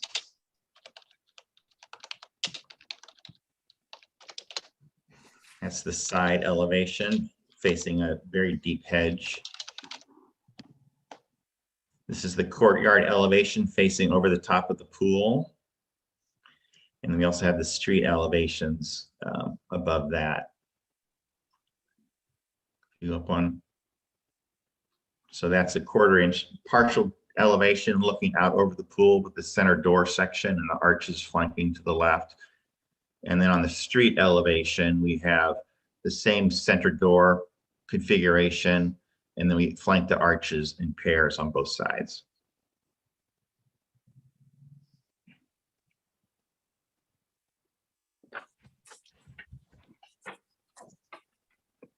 I think that this project was brought through by Appleton a few years ago. Is that correct? I believe something was submitted on this property. His house was much bigger than this. Yes, it was. Could you review the setbacks, please, on your site plan? I think they're drawn, but they were not dimensioned. Okay. Looks like they're there. I didn't see the numbers. Yeah, there they are. Yeah, they should be labeled. There's one there. It's 10 feet here, John. Well, Looks like he's got 2 front yards setback, so. Yeah, Yeah, I'm I most think- concerned about the driveway. Okay. I don't know. Tom, do you have that dimension? I don't see it there. Yeah, I'm looking for it on here. Oh, there's one right here. So you're going 20 feet from the property line. The rear is 20 feet. To the right-hand side is 10. And off the street, I think we're, Well, it looks like they've got 2 20-foot setbacks, like the rear and the side. I don't know what, however the plan. one's from the edge right away is the 20 feet to the front. And we have 20-foot rear to the back. The Yeah, rear that's- setback. Right, yeah, that's, This one, yeah. Okay. Rear setback would be 25 feet. 25 feet, you're right. Tom, are you done with your presentation? Yes. Mhm. Okay, thank you. Thank you for being so brief and concise. Okay, so are there any questions? Don, let's get started with you this time. Don, you're muted, Don? Sorry about that. My Not a dog problem. started barking and anyway, I have no questions. Thank you. David, No questions, John, thanks. Claire, are there gates on both entrance gates? Are there entrance gates on both driveway parts? Possibly. We haven't gotten to that level of detail. Okay. and Sam. Yes, Tom, did you say you're removing a tree in the backyard, really? And you're keeping oaks? And I just couldn't interpret the landscape plan too easily. There's a 28-inch elm tree that's coming out. Okay. That's really the only thing that's coming out. And you're preserving your boundary hedges and most of that's in Right. place? Right. There's some olives along the property line as well, especially on the west side. And you're bringing in some other, what look like olives to match or something, huh? Right. Okay, no other questions. I do have a question. How are you calculating the 40-foot setback from the curved roadway on the north and west of the property? You're assuming that you do not have 5 or more people served on this driveway? Is that what's going on? We're showing it dimensionally from the edge of the right of way. Well, it's 50 foot from the center line or 20 foot from the right of way, whichever is greater. Yeah, so you have to meet both. So did you know that you had, the question is, did you know you had both requirements on that setback? I'll have to double check that. Okay, very good. Thank you. We're done with questions. Is there anybody in the audience that would like to address the board on 1071 East Mountain Drive, please? Yes, John, I would like to address the board Hey, on could you this give your item. name for the tape, please?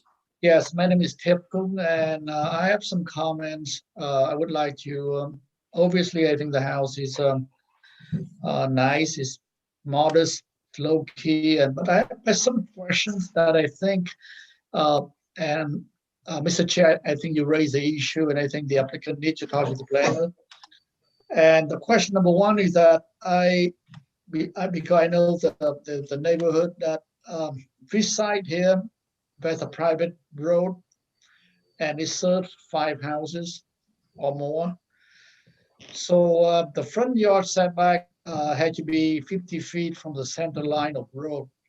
And in this case, I believe the applicant shown a 20-foot setback, 20 from the right of way, and the right of way edge is about 10 feet from the property line, which is the center of the road. I think that probably had to be 50 and not 30 as shown. That's number one. Number two is the rear yard setback, which is south, that where you have a pool equipment.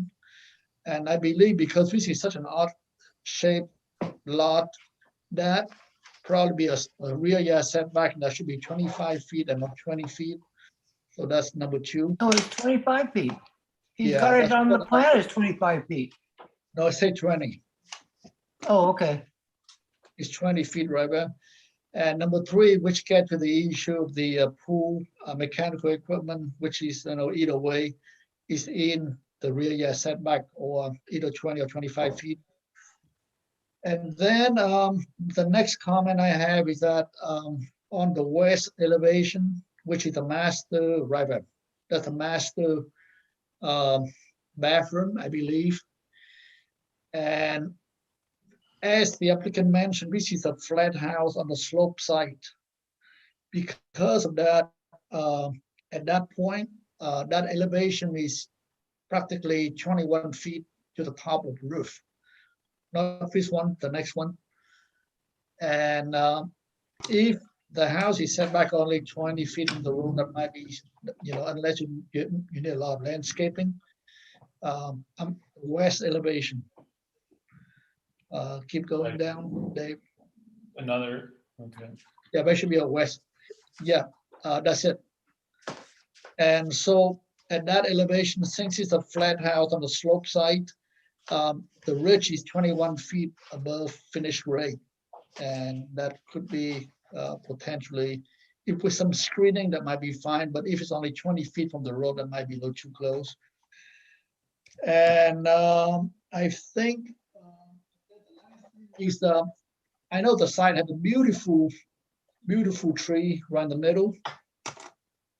And the last applicant, they did try to save the tree. It's like 50 feet tall. And it's just too bad that the tree is gone for this design. Those are my comments. Thank you. Thank you, Mr. Khan. Is there anybody else that would like to address the board?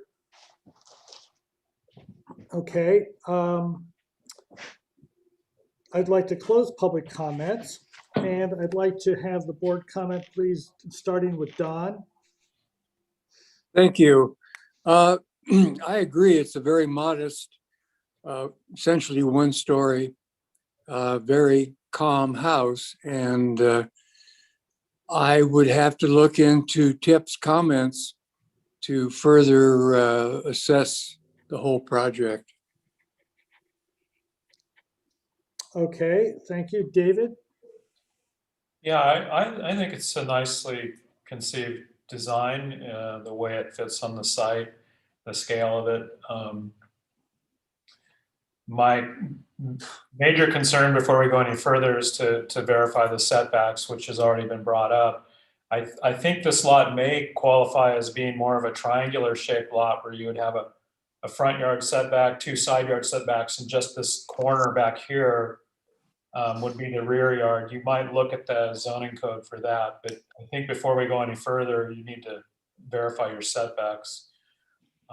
But in general, I think the mass, bulk, and scale and the layout of the design appears to be a good direction. The 2 concerns would be the removal of that large tree.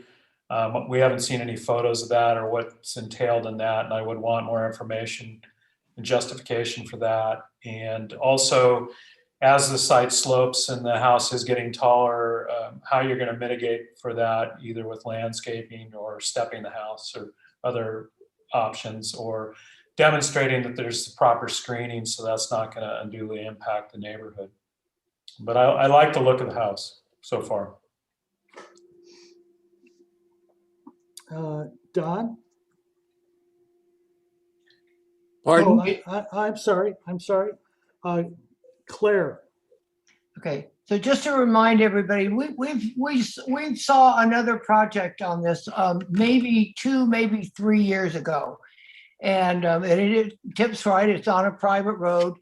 He owns a piece of property at the end of the private road. And that's why he's stepping down. But there now exists, because I actually drive by this site and I saw the sign and I drove in. There is a giant hedge along the road, the private road. I mean, it is so tall that I can't imagine anybody could even want to have a hedge that tall. So this is fully screened from the private road. Now, and so, that's just what I observed. It's like, see, you can see the hedge, it's out here. It's all the way out here. Yeah. And then there's another hedge across the street from it, and you're going through this little narrow space to get down to the end of the road down here. And the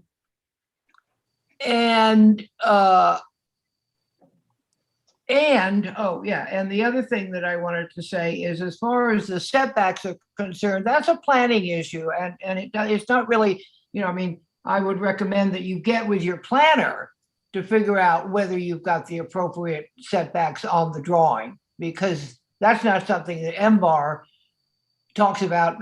That's you and your planner, so I'm assuming that your planner is okay with the setbacks that you put on the plan.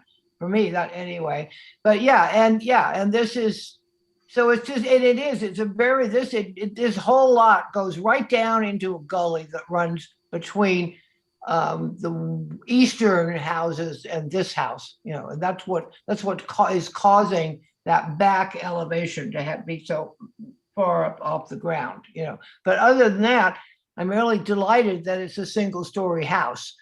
Because I know from going through those hearings before on this lot, the neighbor above, when I first saw this, I went, oh my God, the neighbor's going to have everything to say about if it's a 2-story, and good deal that you only got a 1-story, because we had to deal with a lot of dealing with this upper neighbor.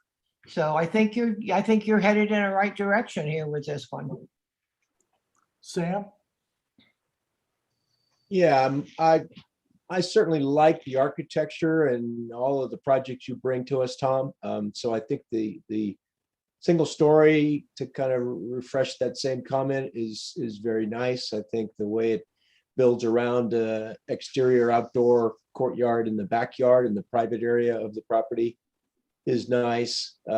Obviously, it's already been said, the setback needs to be ironed out. Is a little concerning as to what you'll be held to, but I would think that this much driveway or private road, if you will, all the way around the top and west side is kind of a hardship case anyway. There's a lot of driveway to deal with, so it really does potentially minimize your building envelope.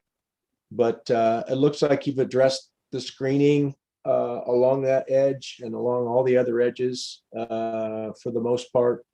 Landscape plan looks, like it's going in a direction to complement your style and the feel of the architecture. So I like the project. I'm just concerned on the land use side about the setbacks, and I guess that'll have to flush itself out.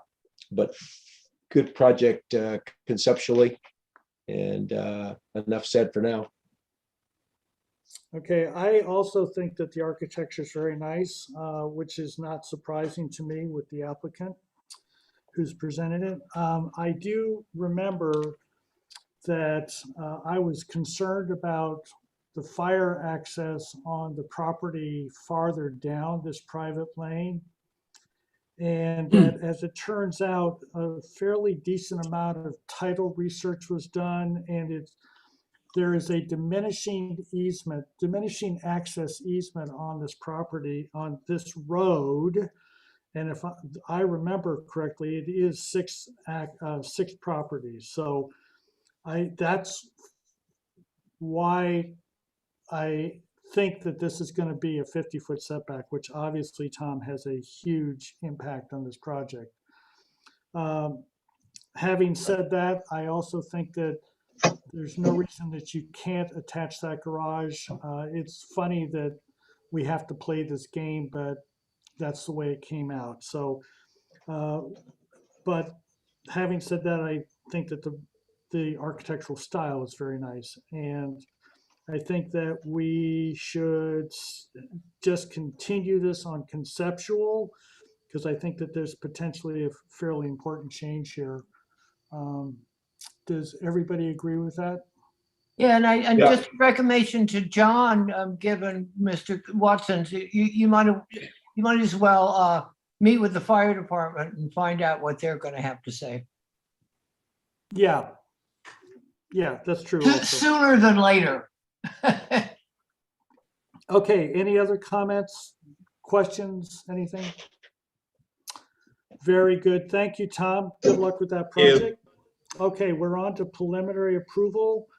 1144 Alston Road, the Malkin second-story addition and a detached garage. Jim, are you here? I am here, yes. Okay, excellent. And you are on for preliminary and final if you have everything. You're agendized for that. Please go ahead. Okay, great. Thank you. I don't know if, did you want to read the comments? I mean, I think they're all favorable, so I'm not sure if it's necessary, but. I didn't see them in the folder. So did we ever get those? Do you want me to read them? We didn't, No, John. I don't think so. I'm sorry. So Dave, do we have them or not? No, I didn't do it. I'm sorry. Jim, if you would thank be you so for kind having as to them. read them. I am prepared and ready to read them. So if you guys are ready. Thank you. Okay, Ember Comments. Number 1, appreciate reduction in the extent of the grading. Number 2, architecture is acceptable. Number 3, appreciate the changes to the driveway entry to limit visibility of the garage. One member still objects to the garage placement. Number 4 was appreciates the less formality that has been introduced to the landscape design. No action taken. Project can return for preliminary final approval before the full board. Okay, so how are there any? This project was fairly far along the last time we saw it. Are there any important changes that you want to show us? Are the grading numbers the same? The grading numbers are absolutely the same. The development of the plans is the significant change. I mean, we just basically have provided you guys now with a color board, which is here on the cover sheet. We're still keeping with the same materials that we've been discussing. It was the slate roof I'll go work from the top down, slate roof. And then as you get to the siding, the body of the siding, we're planning to use the burnt wood siding. And then on the returns of the thickened walls, what we're planning to do is a lighter wood material, but still it's the same. It's just not burnt as much as what the body of the siding would be. And then the other materials that you see here are, number 9 is showing the stone veneer for the lower floor. There's a small portion of stone veneer there, which is also going to be used for the bottom floor flooring out the exterior finished material. On the cantilever deck on the main floor, the number 11 is the epay decking that we're going to be using. And then number 10 is the exposed aggregate for the driveway. That's a little bit of a crude rendering there, but that's the basic tone that we're going to be going with for the driveway material. And then if you look at the upper right, we have the exterior light shown, which is going to be in a bronze finish. And then also in the eaves, we're going to have some recessed downlights that are almost going to act more as accent lights. But we're going to use those for the exterior lighting. So if you zoom out, we can go through the drawings. And I think the first thing we'll come to are the landscape drawings. And I'll give Derek the helm here to go ahead and do his presentation. So Derek, please jump in here. Can you guys hear me? On Yes, that we lighting, can. where's the bulb located in that, on those lights? So it's up top. Tucked under the cap? Correct. These lights have already been approved for what was already the entry gates that are already there too. So these have been, it's an LED light, yes, and it's already tucked up in there. Got it. Derek? Can you guys hear me? Yes. Yep, can hear you. Nice to see you guys. So there have been no changes to the plan per our last review. We are keeping the olives at the bottom of the driveway. And then going up the driveway, there's a cluster of oaks and olives in the northeast corner of the site. There's a large oak tree at the northwest corner of the site. And then we're mixing in new olive trees on both adjacencies to the new residence now, on both sides, east and west. As all the plant materials, the hedging, the ground covers that I've introduced before are all drought tolerant. The lawn is going to be the UC Verde buffalo grass. We have met all of our Muello calculations. And I want to know if we have the other. Sharon, we can hear you. Sharon, mute yourself, please. Bring the copies. we do have a more structured garden in the back of the residence. We have some sycamore pollarded plane trees, some hedging, little box hedges, gravel terraces, and simple concrete pads. And can you zoom out a little bit?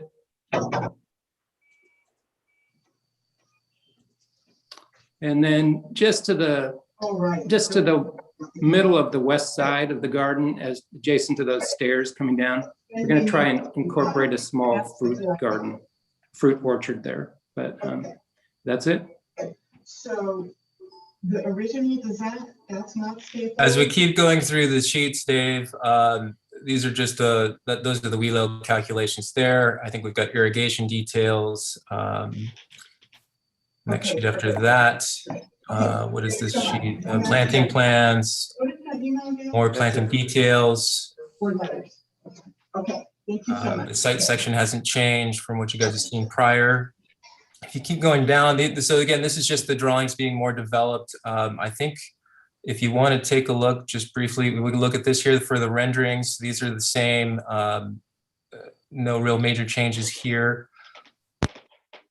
And then as we keep going, we just have the drawings just developed further now. So you can see these and detail references provided.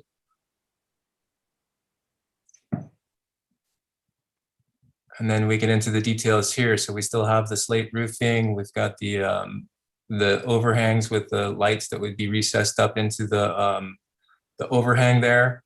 On the left-hand side, you do see the cantilever deck detailing, which would have the epay on top and sleepers supporting that. And then Jim, while you're on that page, can you go to the detail in the upper left-hand corner and explain that rail, please? Sure. We've got the cable railing. And we can look at this more in detail on the elevations too for where these are located. But that's a cable rail detail that would be mounted to the structural slab, the cantilevered structural slab. The epay decking, top. pardon me? With a wood cap. With an epay wood cap as well, correct. And those are gonna let go to just weather. And then everything else, it's similar on all three sides, or on four sides there. You can see that we have the epay decking, and then the detail right below the one we were just looking at is the planter, which is in the other locations as well. So that's going to be a painted black, custom metal planter there.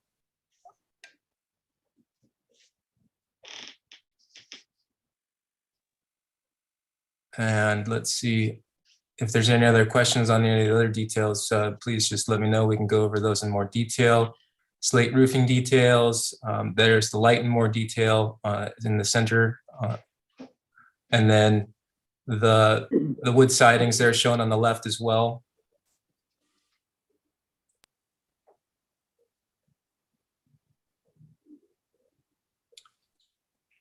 But I think that's essentially the extent of the presentation. If you guys have any questions, please just let us know. Thank you very much. Sam? Questions, John? Yes, questions, please. Yeah, I guess I didn't pay attention to the colors of the forward garage, Jim, at the bottom of the property. Is that, can you go back to the color sheet and you can explain to me what the base color is, and is it fairly dark, that garage? Base color is going to be fairly dark, yes.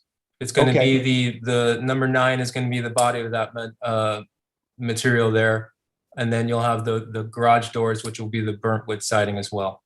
Great. That's the only questions I had, John. Thank you. Thank you, Sam. Okay, Claire? No questions. Tip? Tip?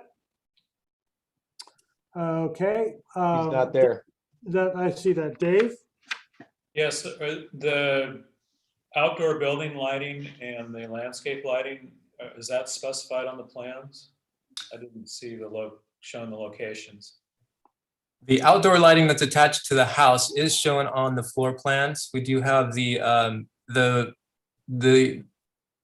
recessed lights are, if you go to the A2.1, let's see, it's sheet, keep going down. Right about here? Yep. So you can see here, we actually right in there, you can see that the lights mounted on the north side of the property. You can see the exterior walls. Oh, There's those there. So on that north elevation, those are the exposed lights, but the majority of them are going to be the recessed lights, which you see outside of the entry door 101. You can see there's an E in a circle, which is the recessed light, which is going to be up in the eave.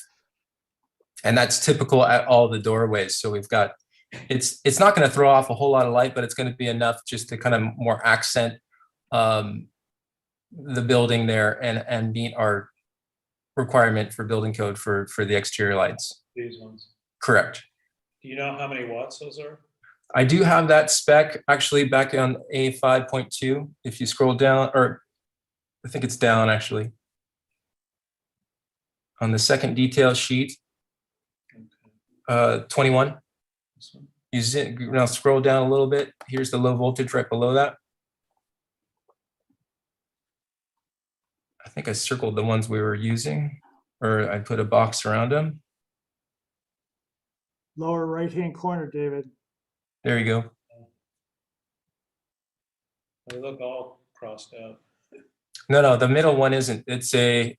Oh, there it is. Okay. It's hard to read it. I guess this zoomed in this close, but That is looks it, or is it? 12 watts. Okay. Yeah. What about the landscape lighting? There should be path lights shown on LP1, which is the planting plan. Anything besides pathways, Derek? Nope. If you could. I think it's sheet 8. There you go. So no hanging lights in the olive trees? Nope. Thank you.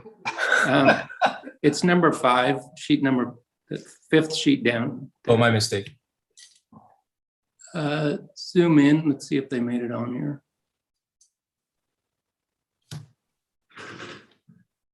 I don't think we have the right sheet. Might not have made it into the folder, but we're just showing path lights wherever there's any kind of circulation adjacent to the house. And then we did lighting adjacent to the paving or the curbing at the driveway entry only. We don't have lights going up the driveway. I don't know why they're not on the sheet, but that's what we have drawn. Okay. Thanks. You done, David? Yes. Don, please. I have no questions. Thank you. Okay, I've got a couple of questions. Can we go to the material sheet up on the top? The first sheet. I think so, probably, yeah. And zoom in. Jim, when I read that, for instance, number 9, stone veneer. This is it's a basalt stone tile. So it's just a really thin stone tile that we're basically going to be using for this. And it's in a 12 by 24 format. It's Okay, about so an inch thick. It's similar to like if you're Jim, I don't see it written down, and I'm not saying that you don't have it, but I felt on a number of these that you had not completed every specification. Would you agree with that statement? That's the question. I can provide more information for that. Okay, excellent, thank you. And I think it's on the next sheet, it's the air conditioning condensers. Keep Next going. sheet. Keep going. On the left-hand side, there's a couple of section cuts, Dave, just above that to the right. Here? No, But just down. below, This, to the. but the location on the site plan, which is to the left of the house, near the red section marks. There you go. Those little new condensing units. Do you see that note? Okay, so are you proposing any surrounds on that? Those meet sound requirements without any surrounds, so we were tucking them into the landscaping. So that's a no? That's a no. Okay. Just checking. Okay, so I have no more questions. Is there anybody in the audience that would like to address the board on 1144 Alston Road, the Malkin second story addition, please? Okay, hearing none, I'll close public comment. Comments back from the board, please. We are on for preliminary and final. Sam?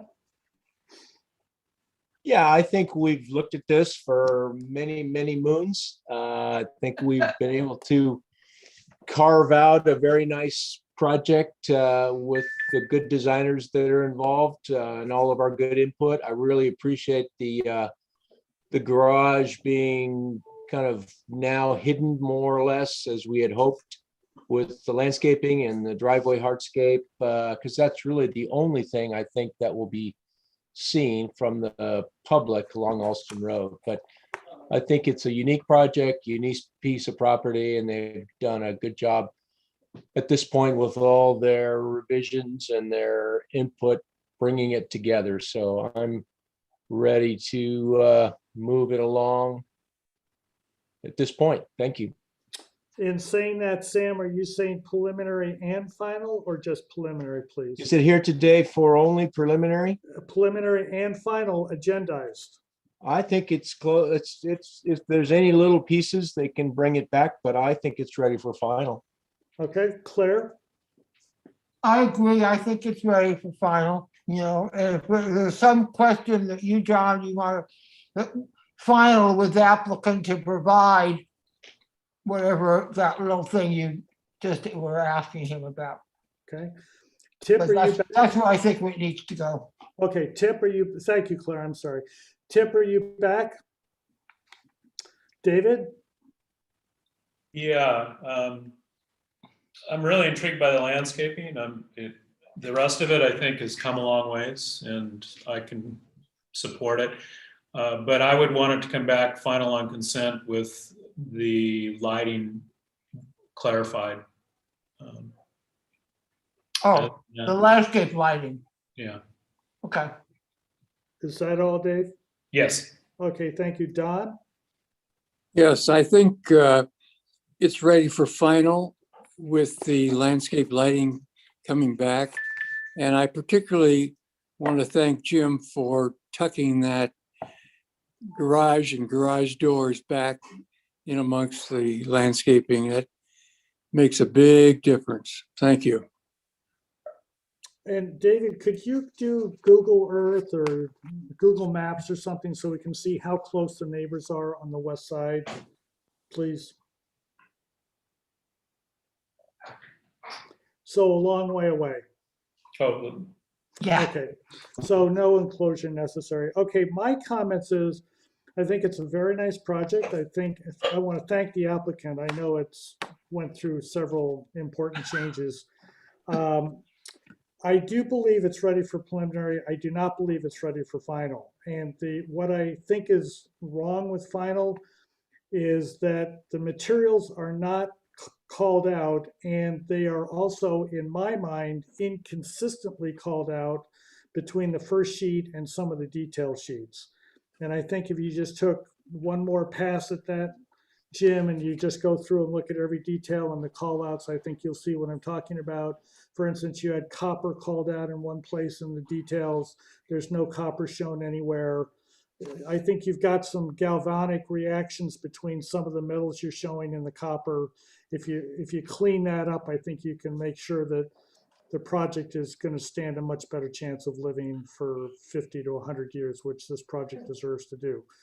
So I think it's just a careful review of materials all the way through. I think the detailing, the picture of the detailing is right. I think some of the callouts are incorrect. So do I have a motion to that end? I would like the board to give it a preliminary with final on consent. Is there somebody that would like to make that motion? I will make that motion, John. And would somebody else like to second I'll that? second that motion. Okay, is there any further discussion?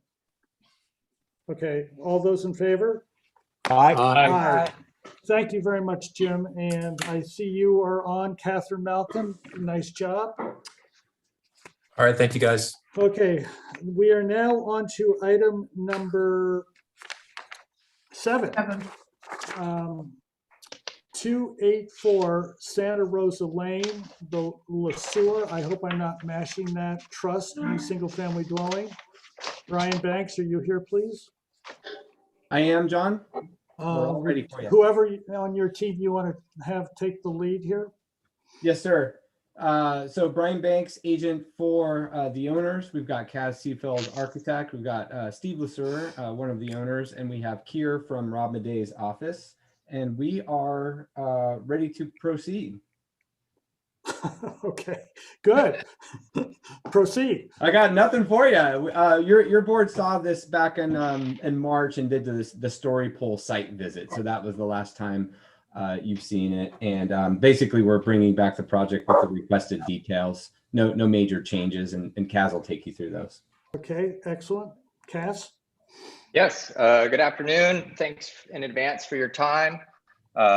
As Brian just noted, we're here for a preliminary final. I don't know if it's important, similar to the previous agenda item, if you'd like me to read through, or if you guys have the Ember comments from the last meeting. Would you be so kind as to read them? Yes. So Ember comments: 1, nice project. 2, height and mass, bulk and scale are acceptable. 3, appreciates the changes in response to prior comments and neighbor concerns. 4, some members believe second floor plate height should be lowered 1 foot. Second story appears top heavy. No action taken. Project can return for preliminary final. Okay. So go ahead and please address those.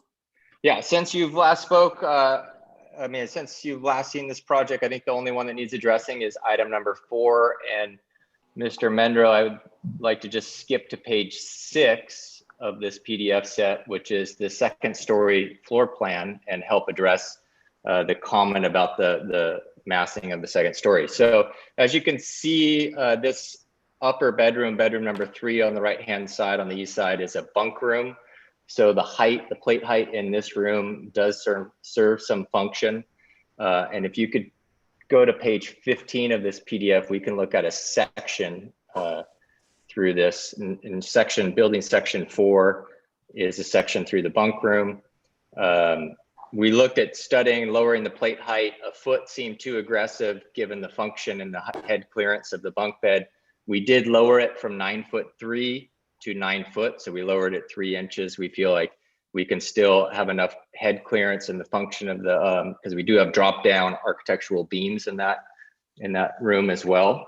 So that's the one change we made. We lowered the overall ridge plate height 3 inches on the whole entire second story. Otherwise, the project remains the same since the last time the board saw it. I just have furnished a lot of details, and Kier from the landscape side has a lot more landscape details to go through. I have some preliminary mechanical and structural plans I've been working on with our consultants. Exactly a great place to start. So we've just been coordinating this building and putting it together.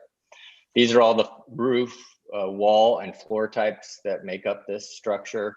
There's a lot of thickened walls for the pockets. Here are all my weep conditions on the bottom, where we have the wood and the weep relative to grade, our terrace conditions, and then the stone veneer conditions. 2 eave conditions where we have stone veneer up there, number 7, it's mislabeled, but we have an abbreviated eave at the stone veneer, and at the wood siding, we have an extended eave condition. The next page is just door and window conditions that represent the different wall assemblies with the wood and the stone veneer. And mainly on the A7, pages 18 and 19, just been working on some 1/2-inch blown up building sections, kind of making sure we have our alignment points and datum points all set, given these wall types, roof types, and floor types that we've developed.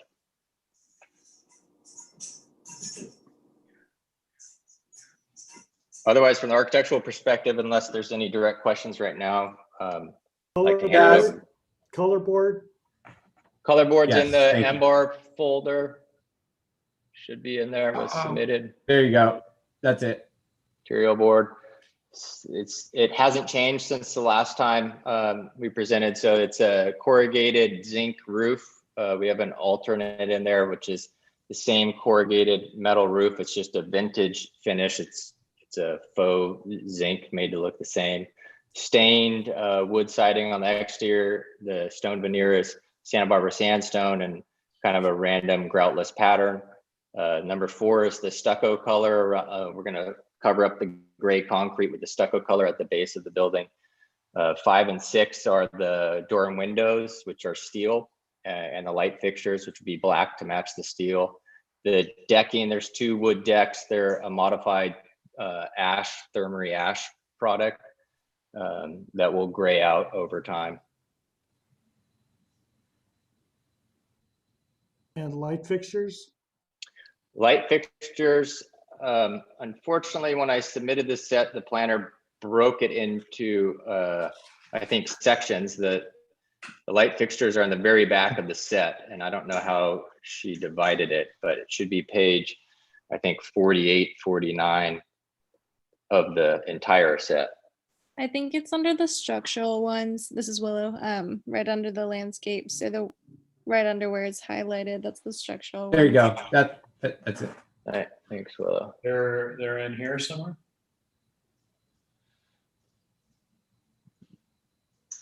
They don't appear. They'd be at the very end.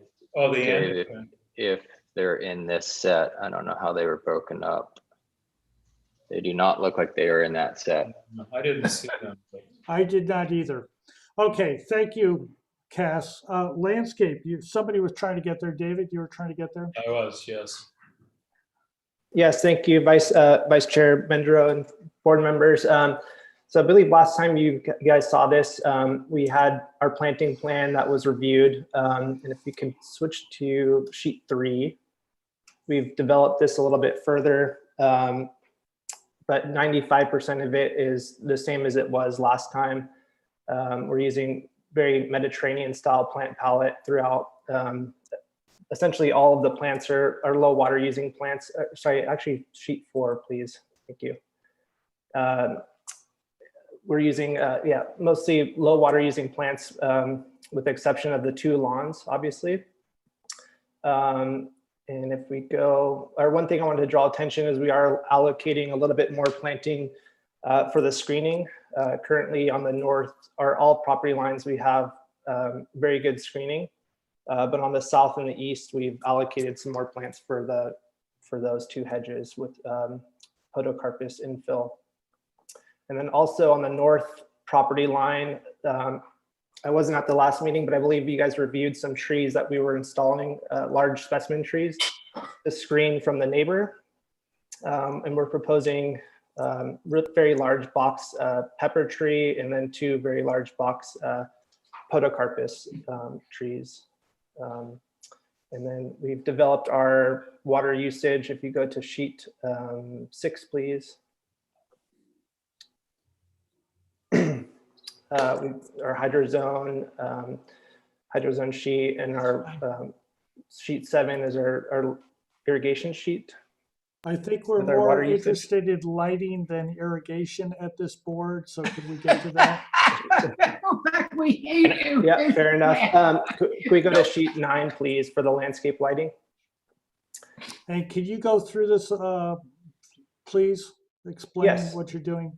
Yeah, so the landscape lighting, we have some integrated wall lights. All of them are dark sky compliant. If you look to the right, we have our fixture profiles. They're all LED, low voltage lighting. So we have our path lights, our recessed wall lights, and then some hanging lights that are downward pointing, that are hanging in some of the specimen trees that we're proposing. But so we have, generally our path lights and then integrated step lights and things of that. But and then the next sheet shows the wattages and the color profile. They're all 2700 Kelvin. They're all dimmable. Yeah, so that's landscape lighting. Am I missing architectural lighting sheets? Are the next pages 11 and 12 in this PDF here? Found them. There you go. Yes. Yahoo! Woo. So I'm just showing 3 different types here, A, B, C. Type A is a little gimbaled light that is up in the eaves and will be mounted to the side of rafters and is located above doors to meet building code. Type B is located on the 2 covered porches, one outside the south side of the kitchen and then at the entry. And then type C is a wall sconce that is used in a couple distinct locations. The electrical plan is shown on the next page. What's type A? Oh. Type A is a little gimbal that will sit up in the eave and you can see it there. It's on the bottom, the type. At the bottom, David. Yep. Do you have a detail of that shown, how it's mounted, or do we just take your word for it about being? I don't have a detail, but it just has a little round back plate and it would be mounted to the side of all of the raptor tails are 3x6, so we can hog out the top of it and run the wire in it. These are in the trellis that's out there. Those are the type A. But to directly answer your question, Mr. Watson, no, I don't have a detail in this set. We can add that detail. I think Willow has the power with her magic software. We can provide that detail on the sheet to make sure that they're downward facing. Okay, so are you done with your presentation, please? Yes. Okay, Tip, do you have any questions, please? No, I do not. Oh, Thank sorry. you. Claire? Yes, I have questions about the lighting plan, and so if Dave, could you get us, not this one, I want to go back to the lens where Landscape. Sheet 9. I don't know where it was. Okay, can you blow that up for me a little bit? Okay, what are there? I mean, I think there's a little pond or a little something blue, and then there's 1, 2, 3, 4, 5, 6, 7, 8, or maybe 7 plus in there. Then there's 4 more. What are those? What are those fixtures? I don't know. I can see them yellow, but I don't know what they are. Yeah. Would you mind blowing up that area a little bit more, please? Thank you. Yeah. So the P's are path lights. They're very low profile. They have a okay, path lights, I understand. Okay, that's fine. That's what I needed to know. Then the now, square ones at the same time that you've got pathway lights, you also then this symbol that's in the tree. Those are hanging lights. Yes, those 2 symbols are that's a large lagostromia. And those would be 2 perforated hanging lights. And then if you can back out, Dave, I'd like to know what back out again with the plan.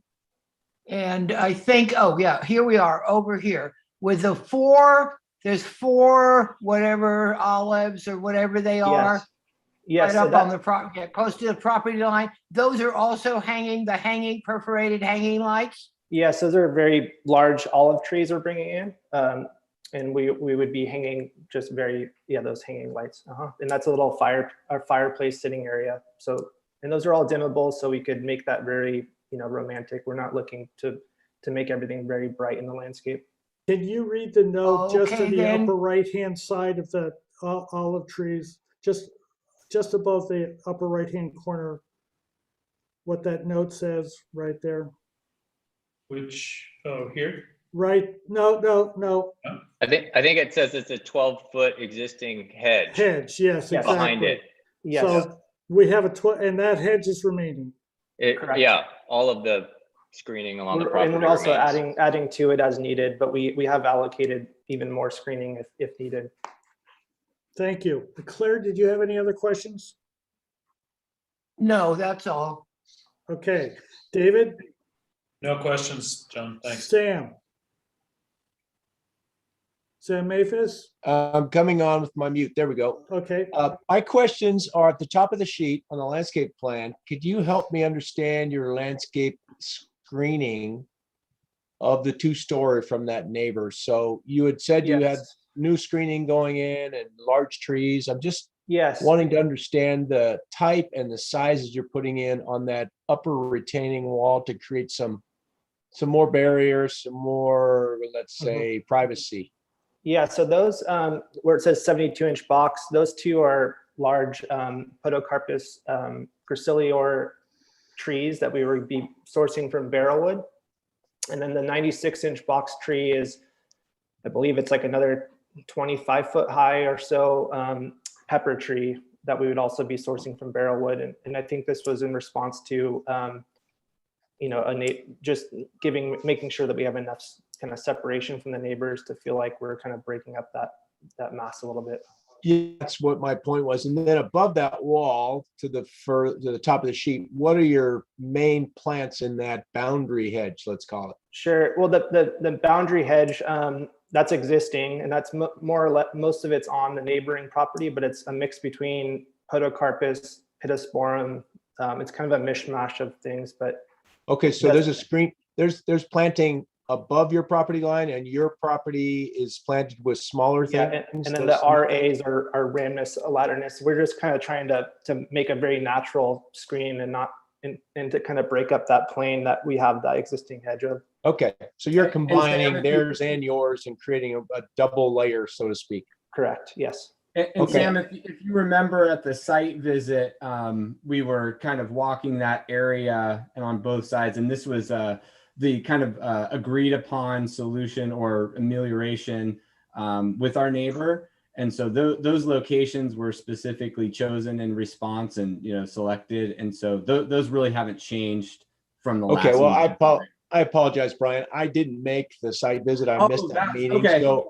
So I just I needed that interpretation, and thank you for going through the exercise of working with your neighbor. So that's it. Thank you. No problem. Thank you. Don Sharp? No questions. And I have no questions. Is there anybody in the audience that would like to address the board on the 284 Santa Rosa Lane? Again, I apologize if I'm mashing your name. LeSueur Trust New Single Family Dwelling. You got it right. Anybody? Seeing nobody, I'll close public comments. Okay, back to the board for comments. Tip? I have no comments. I think it's a great project, good set of drawings, and I think we are ready to move it and give it a final approval. Claire? Yes. Oh, Claire? Yes, I have, Dave, can you do a Google Earth to show me the closeness of the neighbor to, I think it's the east. And what I'm after the lighting for those olives. I want to know where the neighbor is and what's the impact of those lightings up in the olives on that neighbor. Can you see is it showing? So that's it. So the neighbor is, see, the pool is part of this project. Yeah. And Neighbor then drive. there's, no, that would be the neighbor. That's not where the olives are. The olives are down.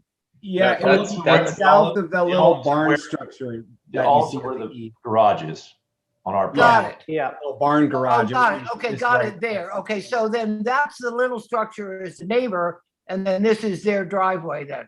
Is that Yeah, correct? Yeah, exactly. And there's a. And the olives are on the property line for the neighbor down below, which Yeah. has okay, that's fine. That's what I just needed to know what the impact of the hanging.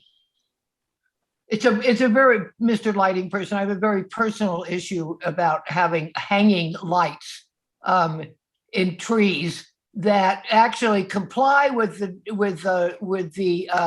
dark sky rules, but when it's up high, then it's going to shine in my face if I'm the neighbor, and that's all why I was going there with those. Okay. Okay, so do you have any specific comment about them? Are they acceptable, not acceptable? Well, I would like to see them taken off the plan, Okay, but that's my personal preference. You know, And I just if- don't see why we have to have, you know, olives with hanging lights in them right at a property line.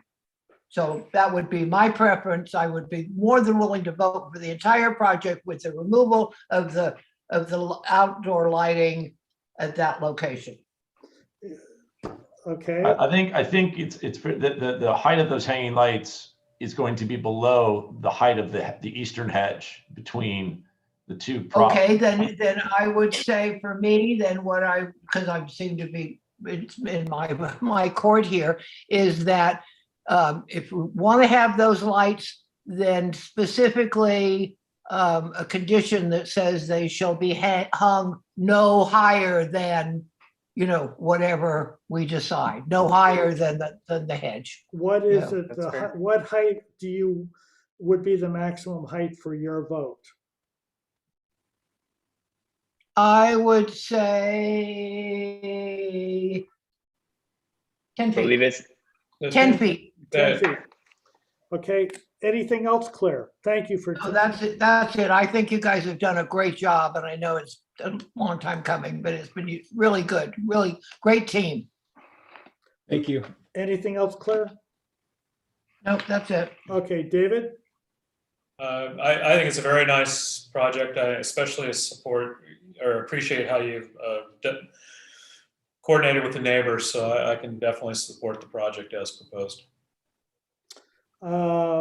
Sam? I agree with David. I think they've worked hard to kind of work this flag lot neighborhood. And obviously, I said that before, working with the neighbors on the privacy. And Claire's extra comment about keeping kind of towards the center of the property versus the boundaries are all important things. So compliments to them. I think it's a fine project. Thank you. Don Sharp? Oh, yes, thank you.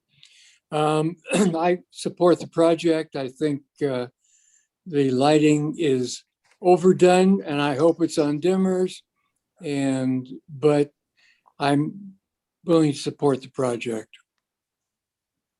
Okay, and my turn. I believe that this is a very nice project. I do not have the problem with the lights that Claire does because of the 12-foot hedge that's there. I think it would be nearly impossible for that light to get into the neighbors. I do appreciate her concern, but in this particular case, I don't think it's applicable. I feel that the drawings are clearly ready for preliminary. I think that there are some things that are not quite finished up for final. I think some of the specifications are not there. It says, if you go back to the architectural specification, it says stain the wood.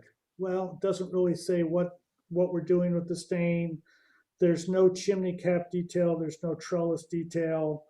So I think that just having. Sorry, this is Willow. The chimney cap details actually were uploaded to Box yesterday, if you did want to look at those. Okay, well, okay.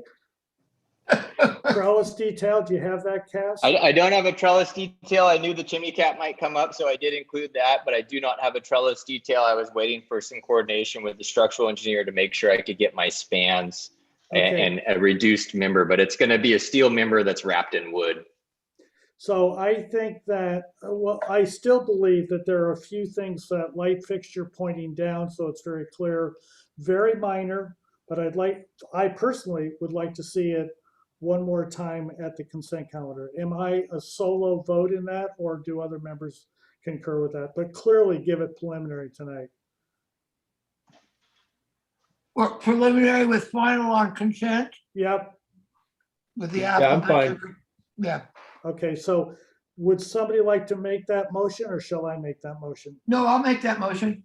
And I'll second it. Okay, excellent, thank you. And so Cass, just go through the drawings, make sure you've got it all there. It's very, very close, and make sure that you're specific in your material callouts.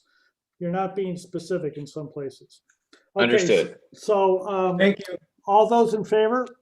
Aye. And Don, it is 3:28 California time. I think you need to check out. Is that correct? I'm checking out in 10 minutes. Thank you. 10 minutes. Okay. Halfway through the next item, probably. Okay. All right, So thank you. thank you very much. Have a nice evening, guys. Oh, and Cass, are you still there? I am, yes. Would you work with Willow and have you divide the drawings the way you want them divided? Not have planning staff divide them. Work with them. They have legitimate concerns about project file size, but so that you know where everything is ending up. Okay? Yes, sir. Very good. Thank you. Okay, 796 Buena Vista Limited LLC, new accessory structures. So. Oh, God. Now. John, I want to remind you, I'm stepping down on this one.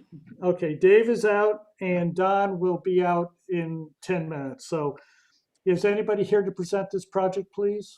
Yes, this is Paul Ashley, architect for the project. Can you hear me? I can. Thank you very much. So Great. we do not Do you need have, minutes? we don't have the minutes. Do you have? I can- have the I can- minutes? I do can have pull the them. minutes. Do you want a copy of them or do you want them to come up on my screen? Hold on, I got them. When Okay, was Alex, it there? could you read them, please? Okay, good. We got it. Do you remember the last time it was there? Was it 325? Yeah, 325. I'm Yeah. looking at them right here. Okay. Do you want to read the minutes or do you want me to go through reviewing per the minutes? Well, Let me just read read them the real minutes fast. first. Okay. Okay, so. Sorry. That's okay. FAR is compatible with the neighborhood. Architecture needs further study for better integration. Issues with lack of Dutch gables and south wing blending with the rest of the structure. Flat roof section of south wing is inconsistent with remaining a building. MBR appreciates the lower roof. Some concerns with view and privacy issues. Smaller olive trees would be better. Study balcony and trash enclosure. Applicants encouraged to be neighborly with certain design elements. Trellis height seems appropriate. Provide fire district approved driveway dimensions on the site plan, including ability to have fire turnaround on neighbor's property. So Paul, if I may, before you get started, Alex, have you had a chance to review the fire department access, please? Well, we do know that fire department has reviewed and signed off on this project. And do you believe that they have a legal right to do where it's shown? Does the county accept, let me put it this way, sir. Does the county of Santa Barbara accept this so that this is not something that this board need concern itself with? Well, I guess that's a two-part answer. One is, I don't think your board needs to concern yourself with the hammerhead turnaround shown at the top of the driveway. You But at the same time, it's outside of the scope of this project. So we're not gonna, by approving your project or by approving the project today at the BAR, you're not approving the fire hammerhead turnaround. It's offsite. Okay, so your and- recommendation And the is ignored. turnaround is in the driveway. Okay, very good. Thank you very much. With that, Paul, could you please go ahead and address the issues? Sure. So I have the meeting minutes in front of me here. We've already signed off on the FAR compatibility. Regarding the architecture and better integration, who is controlling the screen, and we want to call up, so we're looking in the set of drawings, and I guess we want to go to the elevation drawings. Okay. His name is Dave Medro, and he's doing an excellent job as always. Dave. Here, here, Dave. Okay, Dave, so great. So that starts with the north elevation. Let's scroll down to the next one. Stop right there. So on these elevation sheets, the bottom elevation is the existing and the top one is the proposed, just for clarification. Now, if you look at the top elevation, you can see most of the gable roofs on this house are 1-to-1 pitch, or 12-to-12, it shows on my drawings. But if you look at the gable in the center, just to the right, there's a shed roof that has a slightly different pitch, which is a 12-to-8. Okay. Now we've been going back and forth with the neighbors and Ember and a lot of planning about the roof that was over the master bedroom, which is that wing that you see to the right there. And the existing gable was obviously way too high. At the last presentation, we were going to bring it down a bit so that it was flattened at the top. We fully acknowledged that was a little awkward, didn't fully coordinate architecturally. So to make it, to address the concern about that, we're proposing to do this 12-to-8 pitch over that master bedroom. So keep a mental picture of this in your mind, and now scroll down to the next elevation, which is the south elevation. Okay, so again, on the bottom, that's the existing one, which was a steep gable pitch and was exceeding the height limits. The one up above is now a simple gable, but shown at the 12-to-7, 12-to-8 pitch, matching the shed roof that's just to the left there, instead of the 12-to-12 pitch of the remainder of the building. We feel that this pitch will coordinate with that existing pitch that you see there on the left, and it is in the gable language of the rest of the project. It meets the height limitation criteria. This is our proposal for how we will build the gable roof over this master bedroom wing. I don't know if you want to ask questions or if you want me to move on to other design issues. What do you think? So were there any issues about the olive trees or the trellis? Yes, there are other issues. Oh, let me stay on this for just 1 second. Okay, of course. If you look at that upper elevation there, right in the middle of that gable, there was confusion in the last presentation about a balcony. We show a metal guardrail there, and those are sliders that part in the middle, but that is not a balcony. That is what you call just a Romeo and Juliet balcony, where it's just a railing against the building. There isn't a balcony there per se that you step out onto. So I just wanted to clarify that while we're on that elevation. Okay. Question dealing with the architecture on the north side of that, on the opposite side of this gable addition, you had another roof that was being changed. Is it all stop? Okay, you want him to go to the north? Yeah, I know you had changed all the roofs and had them all doing a flat top yes. and all kinds of things. So I'd like to see how the front of the house, the entrance of the house, are roof plane. Giving the overview, the existing house had this sort of clipped gable design. Some call it a Dutch gable, where it's basically like a clipped hip roof on the outside face of the gable. It's neither a hip nor a gable. It's kind of halfway in between, obviously. Our proposal with this entire building is that we're taking all those clipped gables, Dutch gables, and turning them into real gables. So you see on this elevation, this is the north. All those two dormers go to real gables. That roof over the living room on the right goes to a real gable. And then you can see the main ridge of the roof up above there. You see the clipped gables on either side of it. But if you go to the upper elevation, you see those are boxed off to be full gables. And if you want to flip through these elevations around the house, you'll see the same thing. That main gable in the middle, the Dutch gable has been removed, gone to full gable. Look on the left, that clipped gable, Dutch gable over the living room has gone to full gable. Thank you. And then on the right, on the lower one, that entire mess of a roof has all been removed, which was too high, and now gone to a simple gable form right there. You continue around to the south, you'll see the same thing. Over there on the left, there's a hip, there's a shed, there's another Dutch gable right there, and then a Dutch gable over the master. Honestly, it's a total mess architecturally. Those were many additions done over many years. Now that entire area is just a simple shed. You'll see the Dutch gables on either side of the main ridge there, the same as the north elevation, being turned into full gables on the one up above, okay? And then go to the last elevation, which is on the east. Once again, that gable in the middle, where there's a Dutch gable, is turned into a full gable.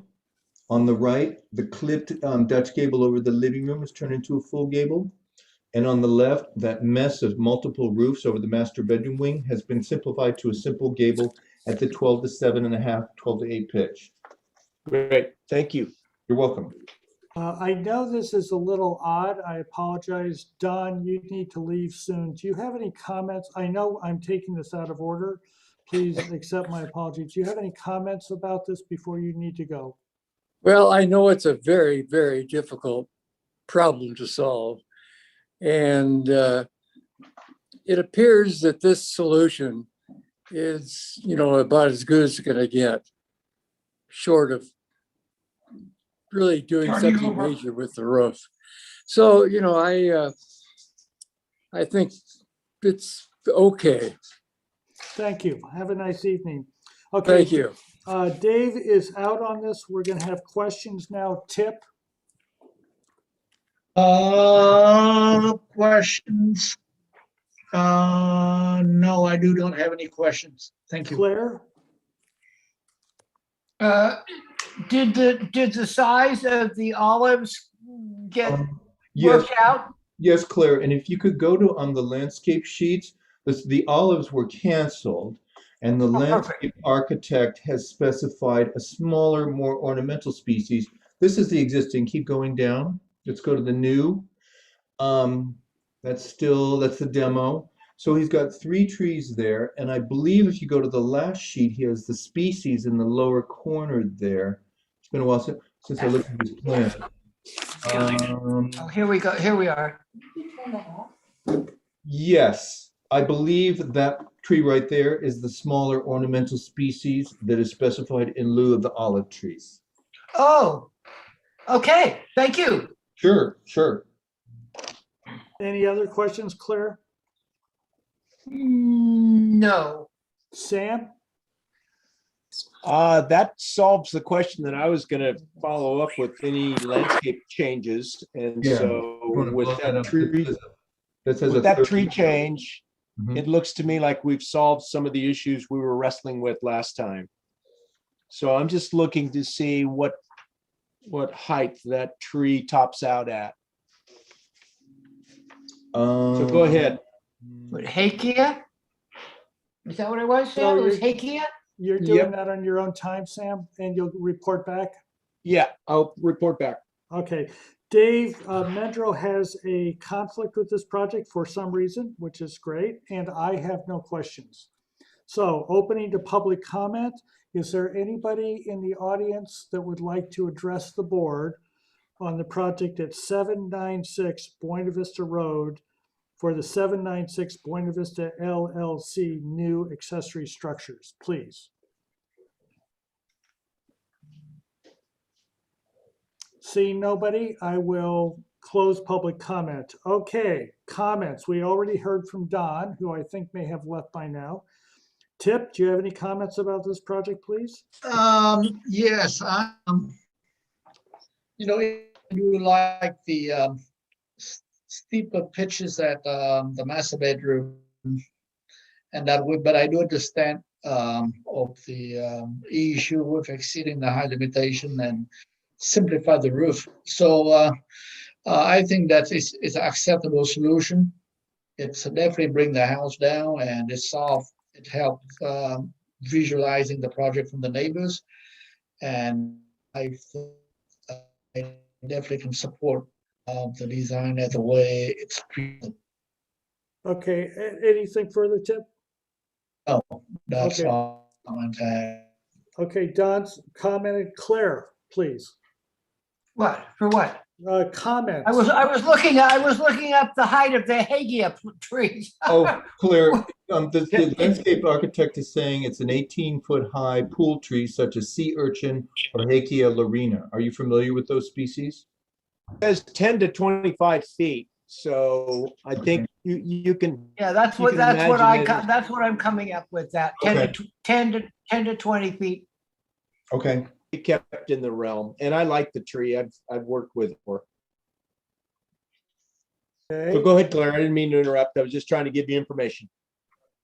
No, it's fine. I mean, we were both probably trying to find out what the height of these Hagia trees were, so it's great. So where are we on comments? It is your turn. For comments. Anything you'd like to share with us about this project? Well, for me, you know, we've been working at this so hard for so long, and that I think that we kind of are pretty much done what we can do with it, and we probably can just kind of finish it up, you know, and move it and give it whatever we want to give it. Okay, let's just. Sam, anything specific? You are muted. Yeah, so I want to thank them pulling architecture. Last time we looked at something that was so abbreviated with the chopped, top edges off, and I'd never seen anything like it in a historic sense, where now they've kind of organized the pitches, they've organized gables, and it seems to be a cohesive piece of architecture. They've pulled back balconies were problematic to some of the neighbors. They've addressed heights of trees long-term for some of the comments that, neighborhood compatibility issues that drove the board into circle. So I think too that now they've made amends and compromises and listened finally to us and their neighbors, and this product deserves to be moved along. Again, Dave is out on this project, and my comment is I also agree that it's come a long way. I like the new building better than I like the old building. The old building, it had visual interest, to be polite, but I don't polite. That's so polite. I don't know that it had some kind of real cohesiveness to it. So I can support this project. Were details included in this package, please? Paul, you're on mute. Architectural details? Yes. This package is pretty schematic. It's an existing building. Okay. We're going to be, obviously all new doors and windows, all new stucco, all new roof finishes. All the eaves will keep the 10-inch deep overhangs. One eave is wider than that. We're going to shrink it down. And they're all going to be boxed out, finished eaves, not exposed rafters. There's not really more detailed architectural details. Anything specifically that you would like to see? Okay, so Hey, John, yes. This is Alex. Yes, thank you. Sorry to interrupt real quick. Because there is still a small corner of the roof in a couple places that exceeds the height limit. In your comments, could you please address that? The board has to make a finding basically that and it's laid out in the memo that the height exceedance is acceptable. Yeah, to clarify, I think he's talking about the peak of the gable in the east elevation over the master bedroom. Yep. Yep. You can see it in these drawings right here. You see that little area? That's it right there. That's it right there. That's it right there. Okay, in the spirit of trying to keep things moving. So I believe that this is ready for preliminary. I do not believe it's ready for final. And while it looks like you've got any of your neighbors' concerns taken care of, since I don't see anybody here addressing the board. Oh, there's Chris. Chris, did you need to say something to us, or are you okay here? Yes, no, I did want to make some comments. I had my hand raised, but I apparently. apologize. I did not see it. So please go ahead. Okay. So one of my understandings as to what the AMBAR requested at the last hearing on this project was to get a determination from county council as to whether or not the project still can be reviewed as having some historic vested entitlement to some of its characteristics that are non-consistent with currently applicable guidelines and regulations. And, it's our contention all along that this project has been demolished to an extent, and that the structural modifications being proposed are such that it is no longer a legal non-conforming status and has to be viewed as an entirely new project. I don't believe that has been covered, not in the planner memo that I have seen. So I just wanted to make that comment. That's still our feeling, that the project needs to be viewed in its entirety as a new project. And then I wanted to sort of bring you up to date as to what's been going on with the neighbors since the last board meeting. And frankly, we were very, very surprised to learn that this project was scheduled for hearing today. And we found that out just a little bit before noon today. What has happened is that the neighbors have essentially decided to attempt to control their own destiny. And the neighbor to the west and north, Mr. Smith, and the applicant have entered into a purchase and sale contract, and the property is actually in escrow. And it was our understanding all along that the applicant was going to pause the approval process until the neighbors were able to study the property and make a determination as to whether or not to go forward with the purchase. I have been working on behalf of the Lighthouse Trust with Mr. Smith, the neighbor to the north and west, to understand what can be done with this project to make it a better project for both Mr. Smith and for the Lighthouse Trust. And there's architectural studies that have been occurring on that issue. And we have been going back and forth trying to understand how we as neighbors can take a look at this property and try and come up with a resolution that works for everybody. So I think it still has the same type of privacy concerns for the Lighthouse Trust in terms of the views from that, from the master upstairs master bedroom. There's more exposure, there's more light coming out of those sliding doors that they have there proposed now. It's still a pretty unsightly appendage that has been added to the structure that is very close to the property line. So it would be our request that there not be any action taken on this project now. And it only seems that the applicant is moving forward as some sort of a leverage strategy in the purchase and sale context. And there's, as I said, we were totally surprised to see it come forward today. Is that it, Chris? That's it. Okay, very good. This is Zoran. Can I speak to that? I'm the owner. No, No, I don't think so. We're here Yeah, about that's- architectural style and things like that. You know, private matters between private landowners is not something that we want to do in a public meeting, please.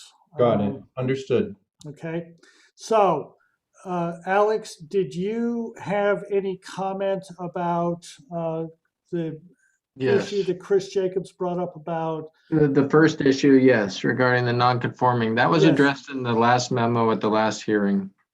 And So I'm not sure if Chris may have missed that, but we did address that in the last meeting. to summarize that, Which was that, yes, with the unpermitted work, they did lose their non-conforming status with regard to height, which is why you're being asked from the board to review the project and make a determination of whether the proposed height exceedance is allowable or not. but all other issues except the height are either not applicable or have been resolved in the County of Santa Barbara Planning Department's point of view. It complies with all other ordinance regulations, correct? Okay, excellent. I heard a series of positive comments from everybody. I believe that we need to be hands off on any private issues with private people, with private neighbors, and that we need to just proceed as if we did not have that input given to us. So I don't know if other members do. I do think that Alex has brought up a point which I'd like to query each member. Is the height exceedance shown in the upper right-hand corner of this drawing acceptable to you? I will go through the list. Tip? Well, as I said it, I think the revised solutions is acceptable, and I have no problem with the lower corner to the right on the upper image. Okay, Don is no longer with us. Claire? I have no problem with the height with that little piece. We've done that a number of times where, you know. Okay, Sam? I too agree that this consistent new ridge line running is a good architectural solution, and that small piece on the east side seems to be from a neighbor and not an issue. The consistency of the architectural style wins out in terms of the design overall feeling for me. And I concur with that. To that end, I also do not believe that this is ready for final, and I think the Paul Ashley, in essence, stated that. But before we have a motion, I just want to make it very clear that preliminary approval, which I think we're going to grant today, we'll see what happens in just a couple of minutes, is the big one. And if people don't like this, this is the only time that you really have a right to appeal this project. And of course, anybody has a right to appeal this. So is there a motion for approval of this project with a statement that we believe that Alex, where is it? The east elevation? East height gable end. Just saying the height exceedance, I think. The exceedance. Very good. Somebody that will make a motion for preliminary approval with the height exceedance as shown on the drawings. Would somebody like to make that motion, please? I'll make that motion. Is there a second, please? I second it. Okay, any further discussion? All those in favor? Aye. Anybody opposed? Do you want it back full board or on consent? Full board, I think there's enough. And Alex, would you please take 1 or 2 minutes to explain the timing for an appeal if the neighbors wish to do that? How soon do they have to do it? Sure. I think Chris Jacobs is fairly familiar, but it's 10 days from preliminary approval. Calendar days. Calendar days. Yep. Very good. Thank you. So this has been approved, correct? Or preliminary with the applicant to return on final. With full board with all the details of landscape and everything presented. And it's, there's a lot of details here, Paul. You just said you Lighting, thought that there were a few- architecture, everything. Yeah, you said that there were a few, but there, don't be shy about your detailing. Okay, thank you, everybody. Item number 9670 Hodges Lane. PSLC Holdings LLC, new detached garage and pool, please.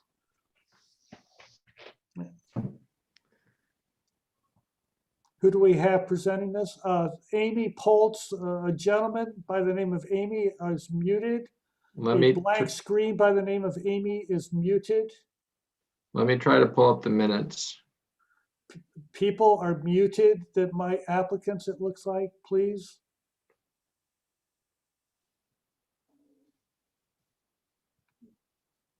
Ah, okay, we've got one. Okay, so Alex, did you want to read those? So I'm only seeing the draft minutes, but that will at least give us a sense. Hold on one sec. Architecture is acceptable. Need more details regarding grading, landscaping, and fencing, including around the pool. Provide landscape plan. Consider shifting garage to better work with the grades. Okay, excellent. So would one of the Avies please stand up and present the project? That would be me. Okay, excellent. Hi. Thank you. Go ahead. Okay, my name is Amy Von Protz. Our project is located at 670 Hodges Lane. What we're proposing is a new 3-car garage and a swimming pool. We're here. Last time we were here was in January 28th of 21, and you had asked us to study the grading, the location of the garage, and provide a landscape plan for the swimming pool and the garage. I think that last time we were here, we got some really positive comments on the architecture.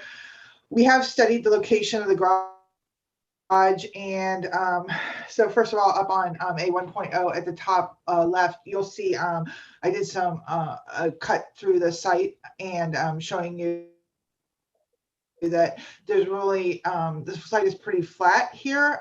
We're proposing approximately 20 cubic yards of grading at the garage.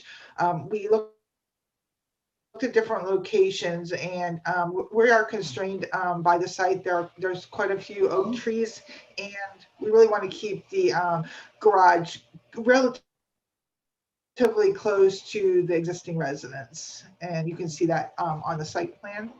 Up on the left too, I showed some additional site photos, and you can actually see on those site photos approximately location of where the garage would be.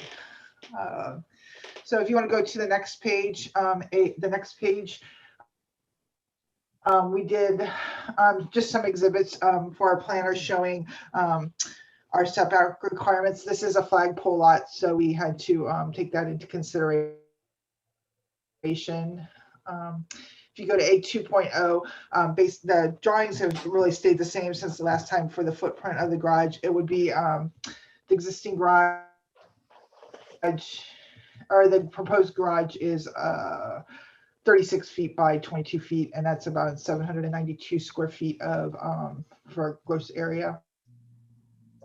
The next sheet is on a 2.1, and if you want to kind of zoom into the exterior elevations, I showed you some of the grade lines.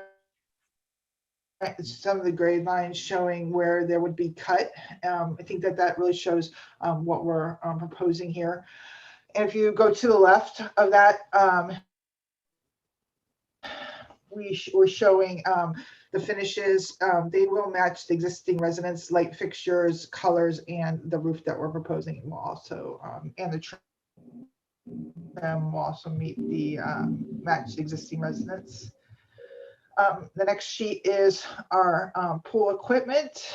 I think I want to kind of go through that. The next few sheets are our structural drawings for the garage. And last sheet, we're proposing minimal landscaping, some plants around the garage. This really is a kind of special area where the garage is. It's kind of a lot of native grass, meadow, oak trees. So we're not really proposing a lot of landscape. And if you go to we're proposing where the pool is. There's a chain link fence detail. There's some planting around there. I think that pretty much covers it. Mike, Mike Lee is our contractor. Do you want to add anything to this? Oh, we did have a site visit with the planner, and we had it staked out, including drip lines for any of the oaks that were even in proximity of that, to show her. And also the fact that there was a section of paving that is within the drip line slightly in front of the garage, but it was already a driveway, had paving on it or has paving on it. I know that the owners also have reached out to this. You can't see this garage from any of the neighboring properties at all, essentially. This is a big property. I think it's 3.5 acres. The owners did reach out to some of the adjoining neighbors that they could contact. And as far as we know, there hasn't been any, nobody had any issues with it. I don't know if somebody's going to show up on this, but we understood that there was no adverse reaction from any of the neighbors. Are you done now? Is that it? Yeah, I think that concludes our process. Okay, excellent. Yes. Questions, please, from the board? Let's start with Claire. No questions. Sam? No questions. David? No questions, thanks. Tip? Yes, can you tell us what is the roof pitch of the new garage? 7 and 12. And what is the roof pitch of the existing house? 7 and 12. It's 7 and 12 on the existing garage. On the existing house. All the pitches are 7 and 12. Thank you. And That's all I anything have. else, Tip? No. Okay, and I have nothing. So public comment. Is there anybody in the audience that would like to address the board on 670 Hodges Lane, the PSLC Holdings detached garage? Seeing nobody, I close public comment. Okay, comments from the board, please. Claire? I think this is a good plan. Did you submit a landscape plan at all that I don't remember seeing, or what? I don't.